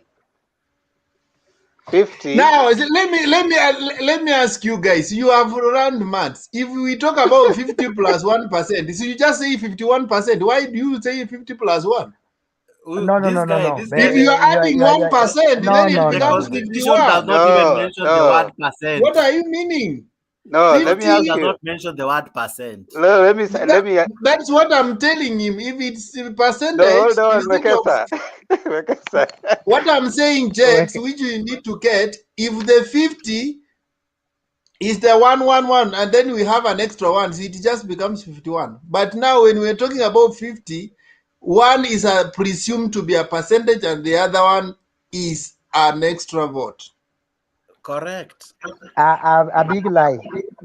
It's true. 51. What do you think of 50? My One friend, 50 in Pesa? my Or friend. the people? 50 people. 50. 51. Okay, sir. Wacha tutumie basi 10 shillings. It is easy. Tutumie 10 bob, eh? Yes. Let's imagine kwa 10 shillings uko na washindani wawili, mimi na Bernard, tunashindania hii shilingi 10. So kwa hii shilingi 10, let's imagine they are the 10 people, right? If 6 people vote for me and 4 people vote for Bernard, who has won? Because we don't have a half a person. We don't have a half a vote. A vote is a vote. It is a whole number. Unless there's a spoiled vote, then it means the valid votes are 9. So it means the winner must get 5. Correct. Skia introduced in 1990. In fact, see, it's not just in Kenya, it's a rule. It was introduced in 1999 and enshrined in the statutes of German Football League that the 50+1 rule stipulates that should a football club outsource its professional football operations into a separate limited company, as most German clubs have done, the parent club must retain 50% of the voting share. It has translated that 50 to be 50%. So, because we are talking about half-half. So, if we are getting half-half, whoever will get an extra one, atakuwa amenyang'anya huku moja. Unajua, you don't get an extra from somewhere else, unachukua kwa hii. And that's why I was saying, for example, we were arguing that if Raila goes to Mount Kenya and gets 1 million vote, technically those are 2 million votes, because if he gets 1 million vote from Mount Kenya, Ruto loses 1 million vote, because this Correct. is the same. That is what we are saying. So if you get 50+1, that one you have taken from the other side, so that one will be less, and that's why he comes to 49 point something. Now hii ni 50 plus 0 point something, but you are now an extra. Okay, You are thank you for the mathematics class. We appreciate all of you for being mathematics lecturers. Now, I wish to make my small submission. This debate kama is umesahau topic refresh. Tumekupeleka mbali sana. Don't worry. It's becoming interesting with every passing day. But we are growing. So let's appreciate our growth and our development in our reasoning and probably our passion for Kenya and our commitment to bettering the world by sharing our various mindsets on the same. The topic is on the imminent reshuffle, if it will take place. That one, my take is simple. It is too late in the day for that to take place, but it still remains in the jurisdiction of the president to do like he pleases. And so if he sees that helps him, well and good. But in my opinion, it is too late for that. And even forming the government of national unity will not have much transformation for the remaining period of time before the elections are called upon. So whether he does it or not, to me, it makes less difference.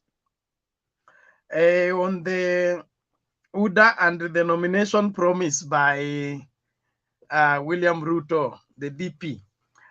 William Ruto is very good promiser. and trust him at your own risk.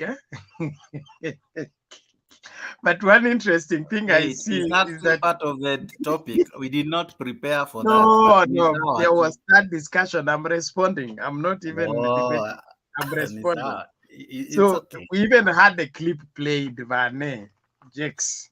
Come small, No, small. I thought tumeamua kwenda kwa topic. Pole, ni No, sawa, no, ni no. sawa. Yes, yes. Oh, So, a point of order. A point of order. Bernard. Yes. Bernard, Jakes is he want just to interrupt you because I don't think you have mentioned anything that goes against the topic. So The Jakes, topic is if you are a reshuffle of the soldier, cabinet. How if you are a if you are a soldier, if you are a soldier, I if you come are a in peace. soldier, I've you have only asked. I come in peace. if I've you are only asked. if you are a Has if you Bernard are chosen if you are to a stick to soldier, the topic? Please, you are if taking my time. I want to finish this submission and go. Okay? Thank you. You will argue later. Sir.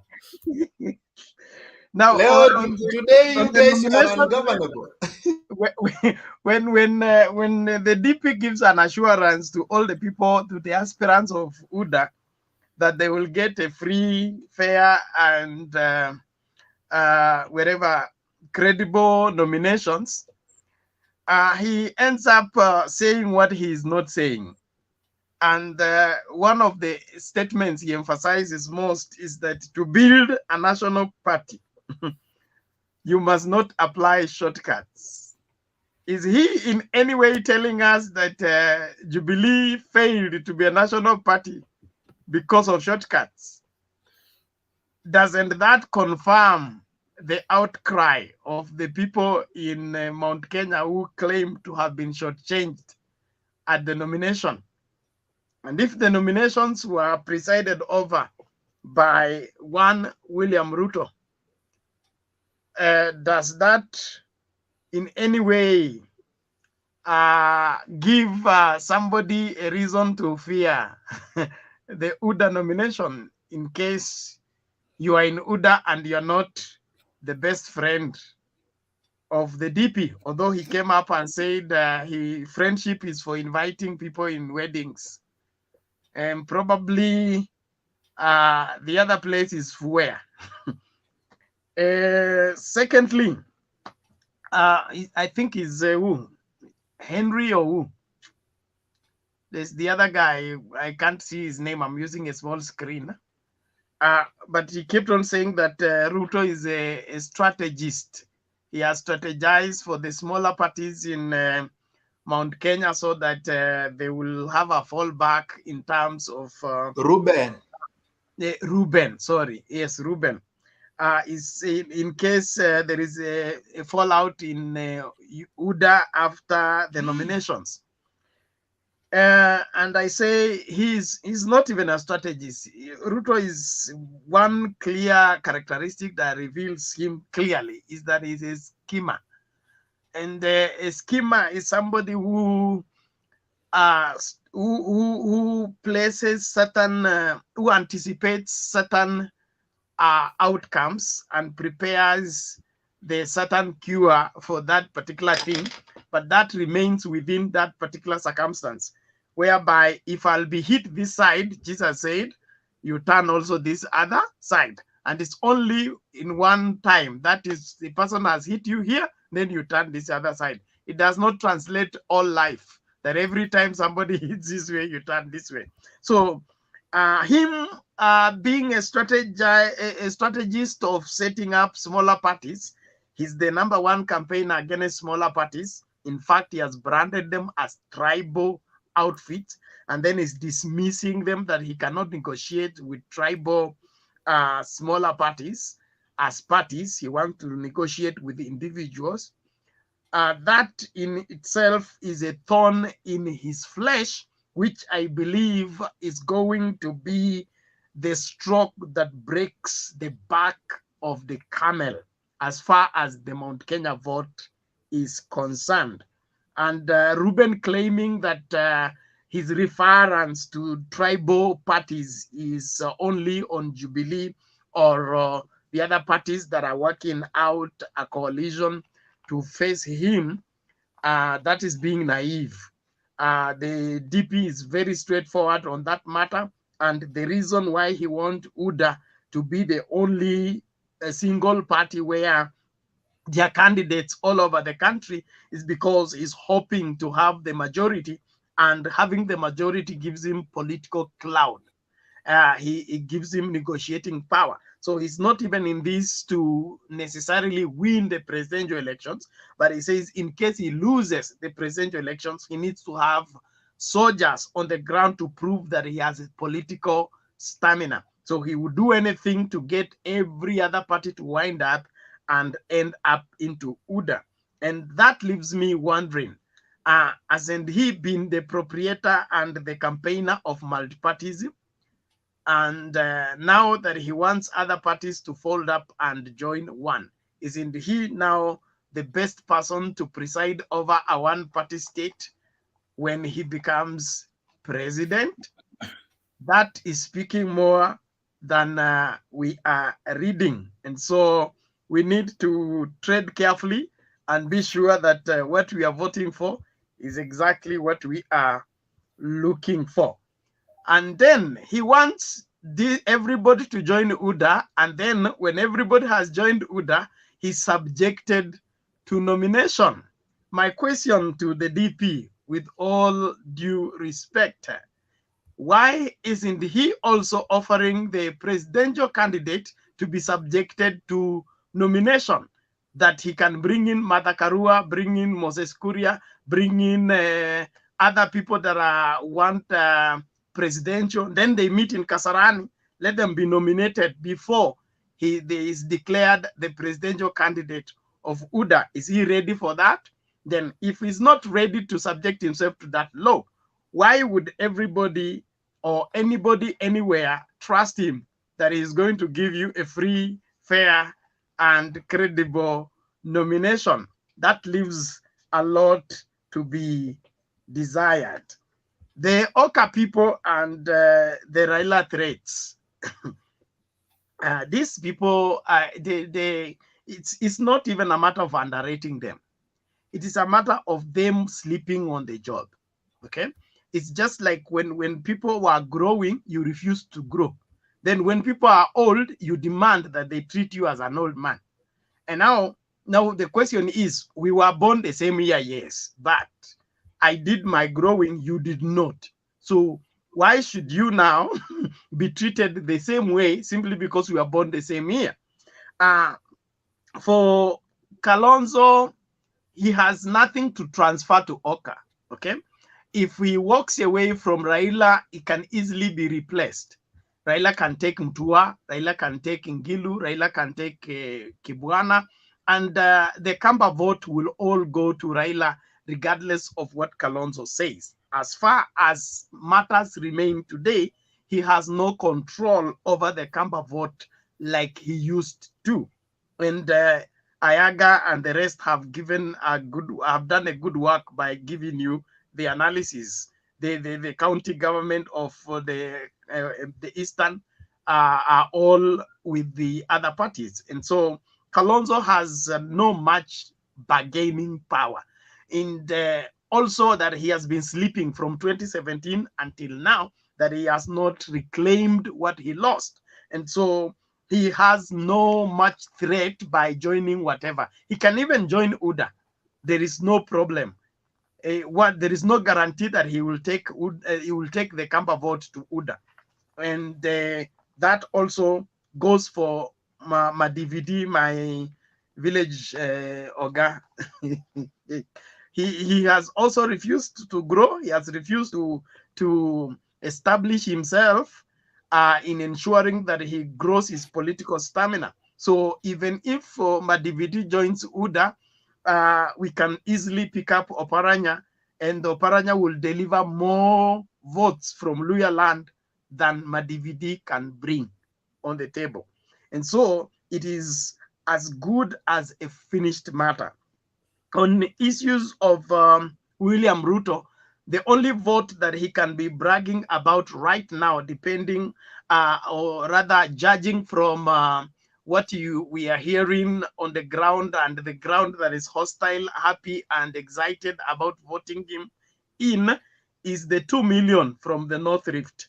That is if they get to that match. So that is in the basket.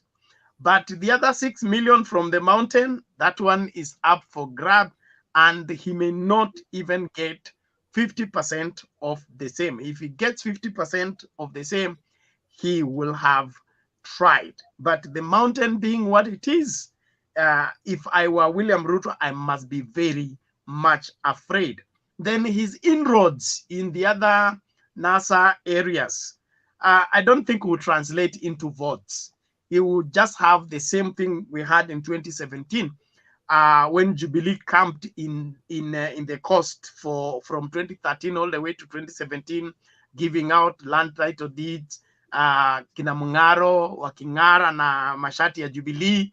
But at the end of the day, they never brought any sizable vote to the Jubilee basket. And so UDA needs to change their strategy. And if I was to give them advice, they should forget about this handouts movement and go down to business. Build up a party from bottom up.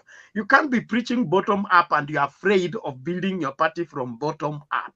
Let them go to the ground and have elections on the ground, set up an office on the ground, not this recruiting people at Karen. Owalo brings you his people he has recruited from Kibra into Karen, and it tells you they are coming from Ririeda. I mean, the DP needs to go deeper than that. He understands politics. He's been in politics for long. He should not use these brokers and just face the people on the ground. Let him open offices. And that's why I like about what Maina is doing in the mountain. Let him set up ODM offices. Let him wherever establish people on the ground who are really ODM members. Then from there we can talk of our parties expanding because it has people on the ground. Not is expanding because it has yellow colors painted on the walls. It is important that we build strong political parties, and for it, and Ruto knows that to have a strong national political party, you need to have to avoid shortcuts. But the master of shortcuts is himself. So I'm praying for him that he will realize that in good time to take the responsibility of building up something substantial that will be able to face the tsunami that is being cooked. Thank you, Jakes. I'm sure there's no question, and I'm out of here. Any questions? Are you ready for the meeting tomorrow?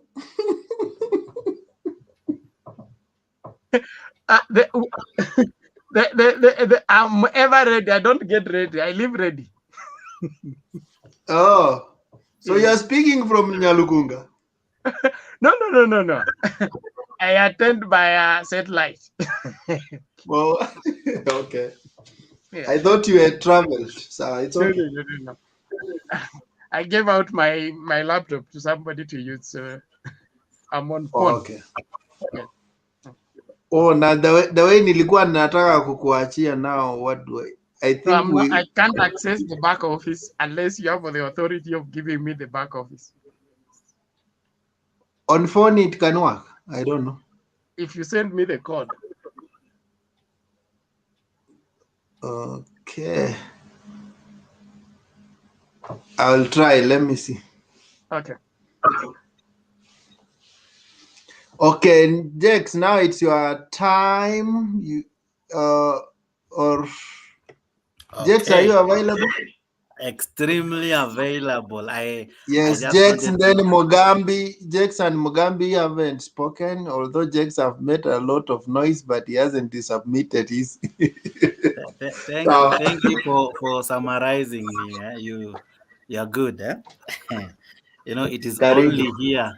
It is only here when a Baba sympathizer speaks, they are termed intelligent.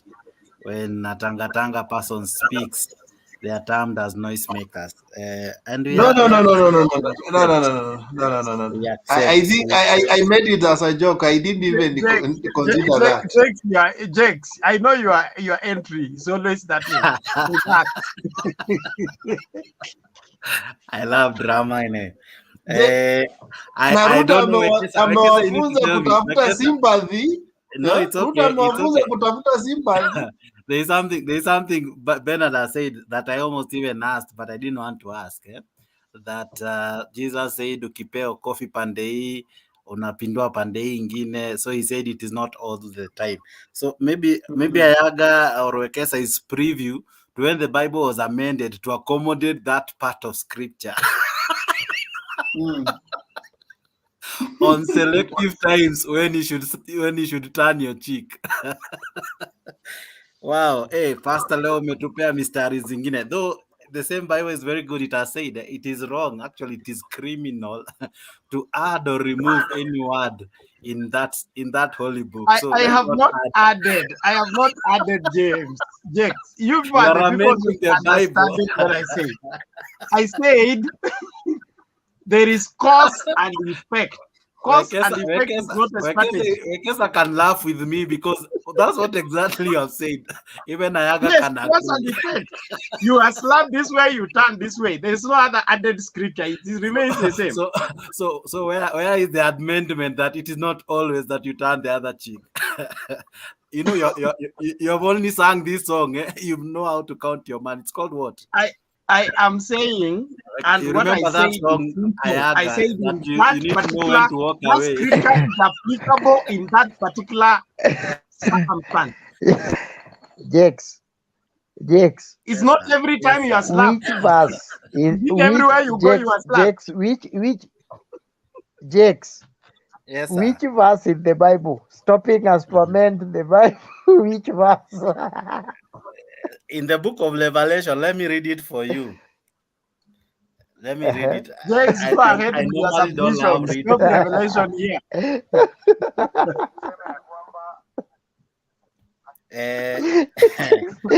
You would have people, you want to twist everything in good scripture. Actually, Deuteronomy chapter 4 verse 2 says, you shall not add unto this word which I command to you, neither shall you dismiss or aught from it, that you may keep the commandments of the Lord which I command you. You're to Deuteronomy, you have not even gone to Revelation.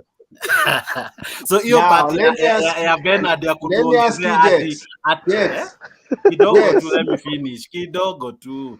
When the Deuteronomy was written, New Testament had not been written. So was it added or not? Sawa, okay. Revelation 22 verse 18 says like this. Now that you want to compete between old and new. Now the New Testament, Revelation 22:18 says, do not add to what I command you, and do not subtract from it. Now we have a pastor who has tonight added a contest or a part of the scripture that you can choose when to be slapped and when not to be slapped. No, that's not an addition. That is an interpretation. Let me give you an example, James. Why are you belaboring to make me say what I never said? Jakes. Let me give you an example. When the Bible says pray for your enemy, does it give you the content of the prayer? You can choose to pray for him. It doesn't give you the content of the prayer. So you can pray evil to a person. No, the Bible is very clean that you should not wish anyone evil. Do not judge, because kazi ya judgment si yako. So mambo na prayer actually it is a commandment that you love the enemy. So you cannot even pray anything against your enemy. So what was your argument? Now you see where the problem is. You are not interpreting the Bible. So Bernard, let me set the record clear, because you have already thrown a dust in what I said. You guys, you want to change the topic. Leo hamukua prepared for cabinet reshuffle. Mnaongea vitu gani? You are not ready for cabinet reshuffle. They know cabinet reshuffle is going to leave them without nobody. All Mwende mlale. cabinet will be thrown out. it was a good thing that Bernard said, and I agree. The other thing that Bernard said, the good thing about this debate, you can always wait until someone is through, and then you water down everything they have said. When they think they have made impact. Jakes, I'll close for you the door to go to heaven. Jakes, Yes. Let me Yes, talk Jakes, to you want to, let me talk to Jakes, Saint Peter. Jakes, you want to change the topic. So can we discuss the Bible?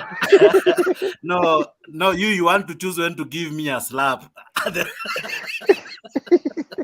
There is no choice of when to be given. A slap is a slap. It's not when you be Ask given. Shebesh. What you will do when you are given. Ask What Shebesh you will do when you are given. What did That is what the did purpose of Shebesh that do? scripture. What did He said, if you Shebesh slap do? this side, you respond this side. So it is in your response. It's not in your reception. Wekesa, can you switch off the mics of these two guys? Yeah, and you see the problem with Jakes, akiambiwa when you slap this side, you turn. He doesn't know that sometimes a slap can leave you dead. You can't have time to turn. He doesn't know. And when you interpret it that way, he thinks you are changing the Bible. Because you can be slapped and you go forever. It is You only never in learn. Kenya. It is only in Kenya where Shebesh was given a slap and it costed millions.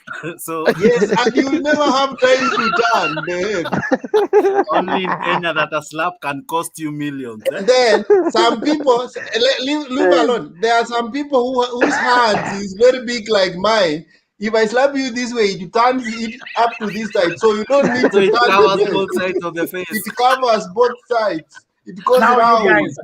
you guys, enough of that. Order. You are turning this Order. debate into something that viewers are not going to enjoy. Let's go back to substance. Okay. I was just making what you said. So anyway, it's okay. Whew. Thank you so think much let's for that. allow Jakes to relax. Where is Mugambi? Yeah, let's have them back kidogo as I come Let's back. have Mugambi Yes. first, and then Jakes come. Okay. Am I loud and clear? Yes. Thank you. I love the way, Jakes, when you are given time, you find your own stories to finish your time. Meaning you have very little content to support your candidate. Thank you. Wow.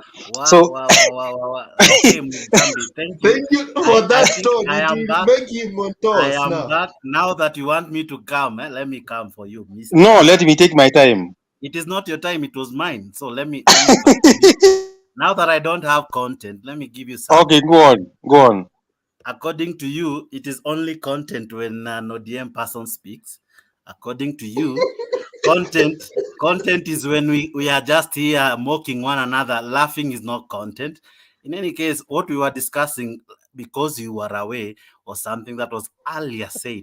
So if what we discussed was no content, Jakes, please let Mugabe speak. We are no, tired. We don't want this to laugh. he We cannot don't come want to and laugh. act all good, all wise, all thoughtful. I mean, yes, Okay. a wise person angeuliza why are we laughing, eh? Hold on, Jakes. Jakes, wacha hii maswala yako hiyo. Nyinyi watu wa UDA, tafadhali, just rise up, speak up, shut up. Why all this PR?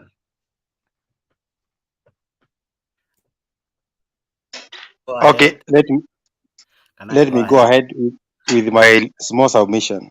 Your submission can wait. I was to speak. Are we competing? We are not. It's because you want to prove a point that really doesn't really have to be proved. So the topic of the day is the looming reshuffling. According to me, and this is my personal, not UDA, not whoever I support. This is me. I would strongly encourage it. By the end of the day, it really doesn't matter who is given the position. Time is almost running out, as Bernard said. But also, it's good to be fair to those guys who would wish to run for different posts.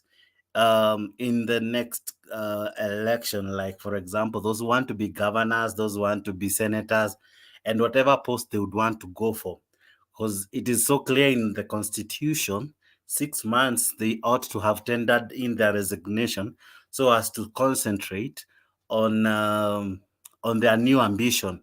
Now, there is nothing wrong with that. It is their democratic right, and we cannot have a vacuum nor gaps in government because someone has left. Everyone is replaceable. Even when the president retires, someone will replace him because we don't have vacuum in leadership, neither do we have vacuum in the government. So I think and agree. I think it is well advised. It's a good idea. I would also wish that it also have the face of Kenya, something that has not happened. We only sang it in BBI, but honestly, it has not been actualized even by president himself. So I even support the meetings happening in Mombasa. They are good. They showcase a leader who is willing to unite the nation. They showcase a leader who is ready to allow anyone to come on board, to give more strength to the solidarity and peaceful coexistence amongst us all. So there's nothing bad in doing so. I also would wish if the coming the coming cabinet secretaries, they would really work far and beyond what is expected of them because of the time that is allocated. So I don't know if they will be able to achieve a lot, but whatever they can do, let them do so that they can help the president. There is nothing wrong with that. Because if a road is constructed, it helps me, it helps our children, it is good for us. If a hospital is done, it is good for us. Whatever is done is good for us. And I wouldn't be here criminalizing or talking against a reshuffle. A reshuffle is highly welcomed. Someone talked of Ruto and why is he asking others to join UDA. I think this is something he has borrowed from Jubilee. Why? He was very instrumental in asking other parties to dissolve themselves, or rather to dissolve their parties so as to join Jubilee and form one united front. And probably he has not learned from that mistake. To me, it's a mistake. Why? Because the multi in party means that we should have more than one. We should encourage everyone to be independent and should if you're able to convince a person, because the constitution allows, if you're able to convince people even as an individual, not even in a party, and be an independent candidate, which we have so many in the parliament today, if you're able to walk it alone and you convince people to elect you, the better. If you're able to join a small party, the better. We have people who have done it. So there I fault him. I wouldn't encourage him to push his way only. I wouldn't encourage him only to wish people to be in order. Order would be good if everyone was in it, but since we cannot all be in it, given that once bitten, twice shy, we have learned from the mistakes, the numerous mistakes that Morathe and Tuju did to the one party that was Jubilee, and I wouldn't wish to have a replica of the same. So I would encourage the Moses Kurias and the likes to continue with their desire and their dream. And there is no contentation who is the president. We know who we support. So it's just like what happened in 2013. We had many parties, but these parties formed an agreement to support the presidency of Uhuru Kenyatta. So there is no problem with that. So to me, I think the question of whether others should fall to join UDA, I would not encourage, given that Jubilee has taught us that is the wrong way to go. NASA also folded. So coalition should not be a must join. They should be voluntarily. They should be from own volition. And hence, it's not really a must. The other thing that Bernard really kind of raised was why is there now that we see there is this guy called Jimmy Wanjigi opening offices in Central. The question would be, why now? Why didn't this happen in previous times? So it is those are the the other benefits of handshake, which are good. So I would encourage every party to be free to open their offices everywhere. Every party should field candidates everywhere. And I think we should not destroy our democracy by encouraging that kama fulani anasimama huku na ni wa Jubilee, ODM cannot field a candidate.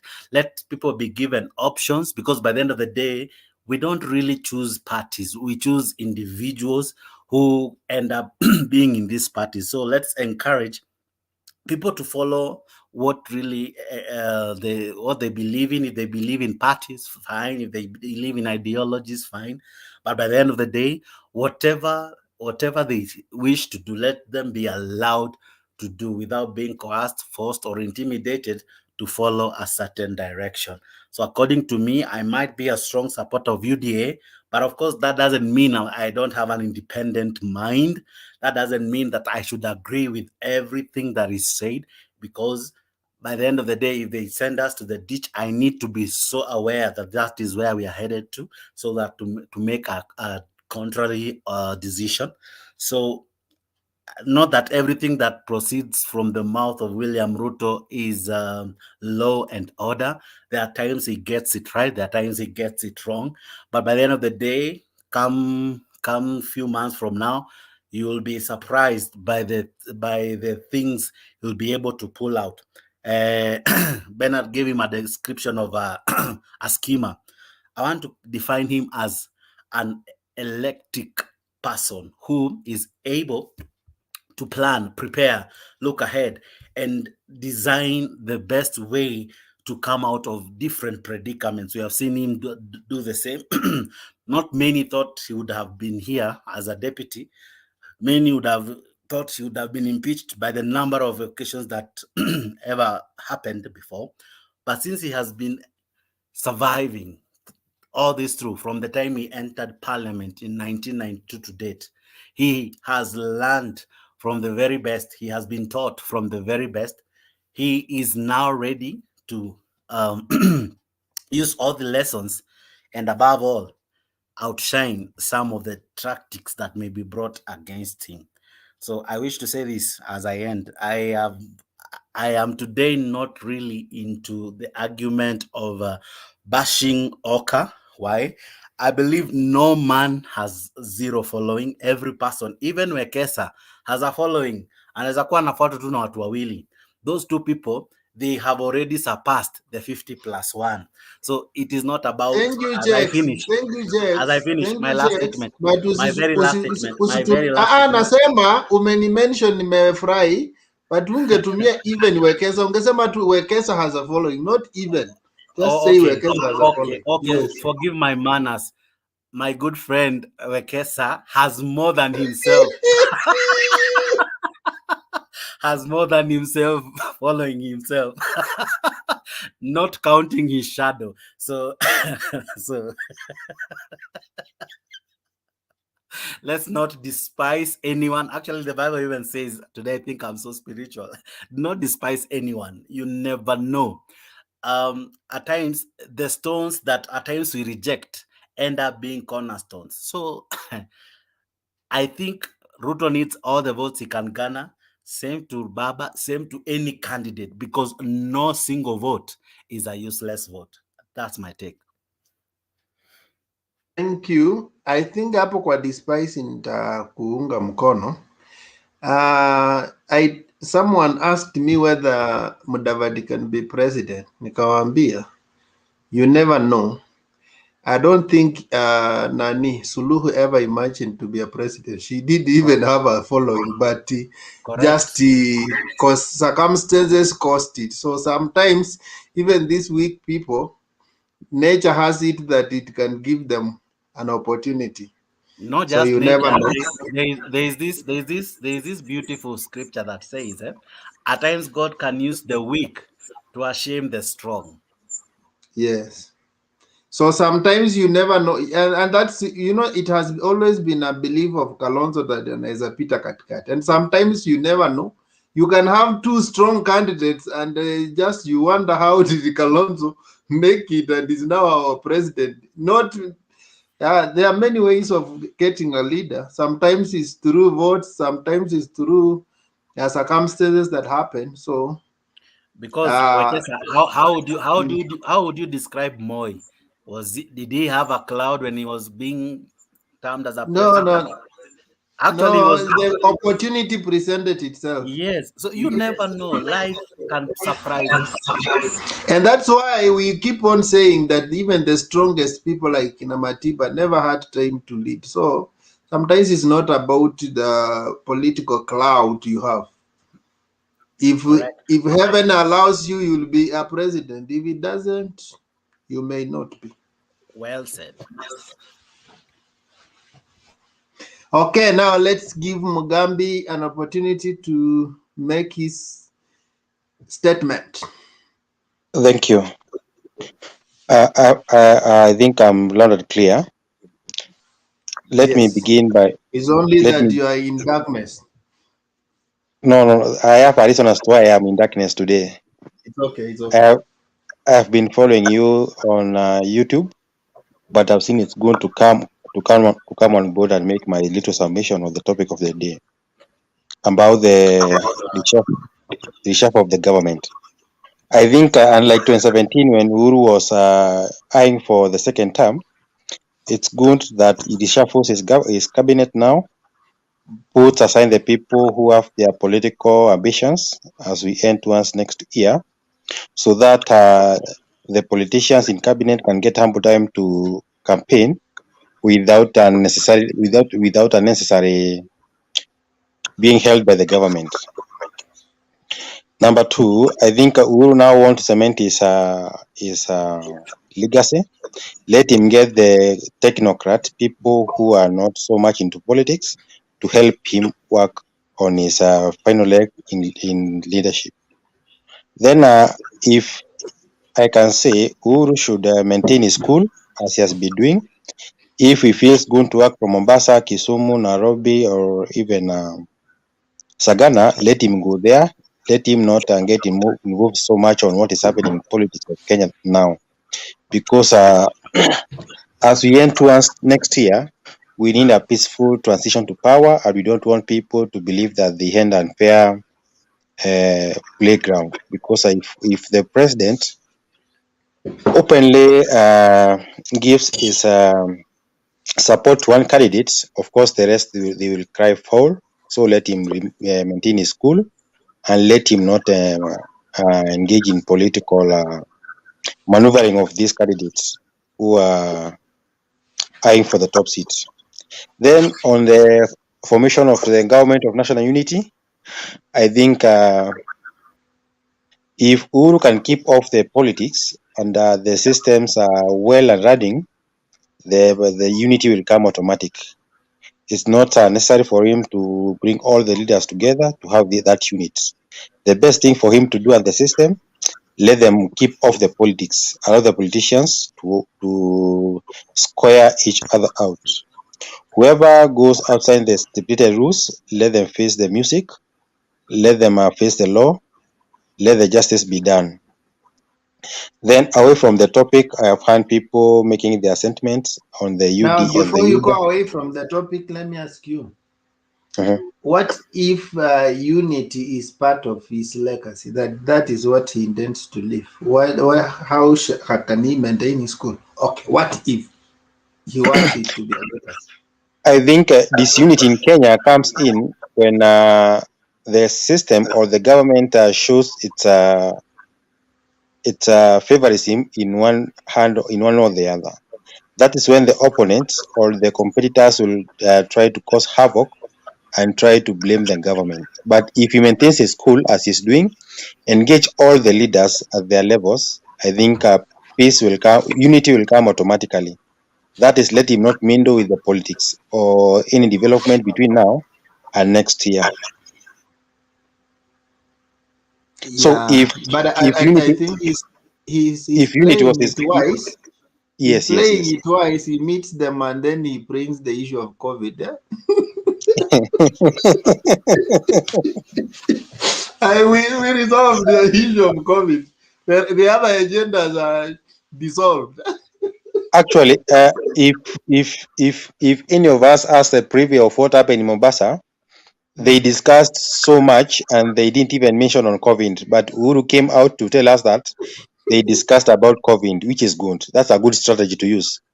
And that's why I'm saying if Uhuru can play as he is playing now, maintain his cool and work in whichever office that he has, meet people and give us what they have talked, either true or wrong, which is non-partisan, unity and peace shall prevail.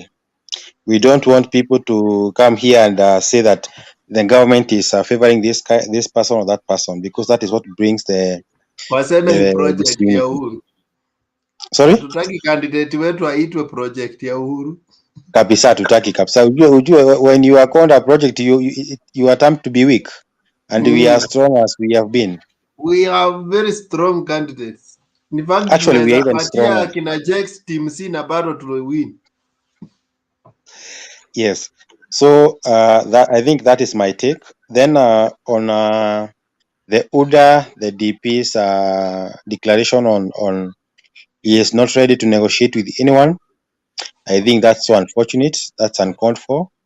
In the country whereby most people have fought for the democracy, people have poured their blood to fight for the democracy, lives has been lost, people have been jailed. That is so unfortunate from him, looking at his stature and the powers and the office that he occupies. Instead, he would have encouraged the lobbying of other political parties, and he should have encouraged the coalitions and alliances, because in the past we have an experience that it is not every big party that wins all the seats. Sometimes in Jubilee they made blunders in some areas. They give people power, they give people their nomination certificates, but they did win the general election. However, if they were open that let everyone run with the party that he thinks he can run with, and then at the end of it all, we have a pre or post-election coalition agreement, they could be so much powerful. However, I'm not surprised by what Ruto have done, because looking at what his foot soldiers has been saying and where they get the motivation and mentorship on the political parties, we trust and understand that is where they are running to have one big party, which is a recipe for a dictatorship, which I don't think any of us is ready to engage on. Then on Oka, let people of Oka do their business. Let them coalesce among themselves. Let give them time. Yesterday they said that they are going to get the candidate from one of their own. The day before yesterday, they had maintained the status quo about the candidates. So let us give them time, because with time we'll know what is the mission of Oka. However, they are much welcome to work with the government and to work with we as the people of ODM. We welcome them with an open My door. thoughts will be they are just maybe bargaining hard. They want to get something. It's not like they don't want to work together, but they are bargaining hard. Actually, if any lady believes that she's beautiful, she will always play hard to get. However, someone who is not so beautiful can come and give in, and then since you played hard, you end up losing everything. So they need to play wise. They need to play wise. Even if they seems to have the last meat that puts down the kilo or the weight, let them consider how they take this thing, because as far as they are going to take so much time, people may think otherwise. We have seen people like Wajigi. He is fighting so hard to open the ODM offices in Mount Kenya, something that has never been seen, something that is welcome. Remember, when that office is open, confidence is created to people. When Wajigi comes to the nominations and maybe he wins or Baba wins, still the office will be there, meaning we'll still have our people in Mount Kenya. And as days go by and the Oka people continue to play hard, You never know. We can get someone from Mount Kenya and we'll be good to go. I think that is what I can say. But before I go, let me give one stroke to Jakes. I asked him a question as to why that najua but atawochi. Ujue nilimuuliza mbona huyu kiongozi yake anataka watu tu waingie kwa chama yake, na hii si kanisa. Hata kanisa watu wanaingianga huko, wao wengine ni walevi, wengine wanafanya kazi zao, but everybody should be welcome. So this is what is beating him, but I think it's a setup. It's a fire that has been lit below his chair. So anything he says, anything he touches crumbles down. And that is what is going to happen until the guy goes back to Sogoi. And the moment he goes back to Sogoi, all the grabbed public land will come back to the public. Thank you. Thank you. Bernard, are you there? We make the parting shots. We want to sleep. Yes, It's one. I'm here and glad Make for your final the submission. development. I think we are set for a great comeback and turn around for this country. I believe that we are on the right path with the building up of the unity by the president, the UDA and Ruto calling it tribal ganging up against him. It is entitled to the same, but I don't think it's going to change anything. If he wants to walk alone, he'll be left alone, and that is going to put him at a disadvantage. If I was him, I will take a step back and begin to ask some very critical questions, because you cannot convince the country that you're the only one that is right and everyone else is wrong. So let the nation arise and embrace the new day in Kenya, where everybody has come on the table and they want to rescue the nation from going down by redeeming it completely and entrenching the nation in the foundation of our founding fathers to achieve the great envisioned future at its inception. God bless you all. Thank you. See you in the next show. Thank you and goodbye. Thank you. You guys have a good night. Today I don't have any final submission. Asante. Lala salama. Yeah.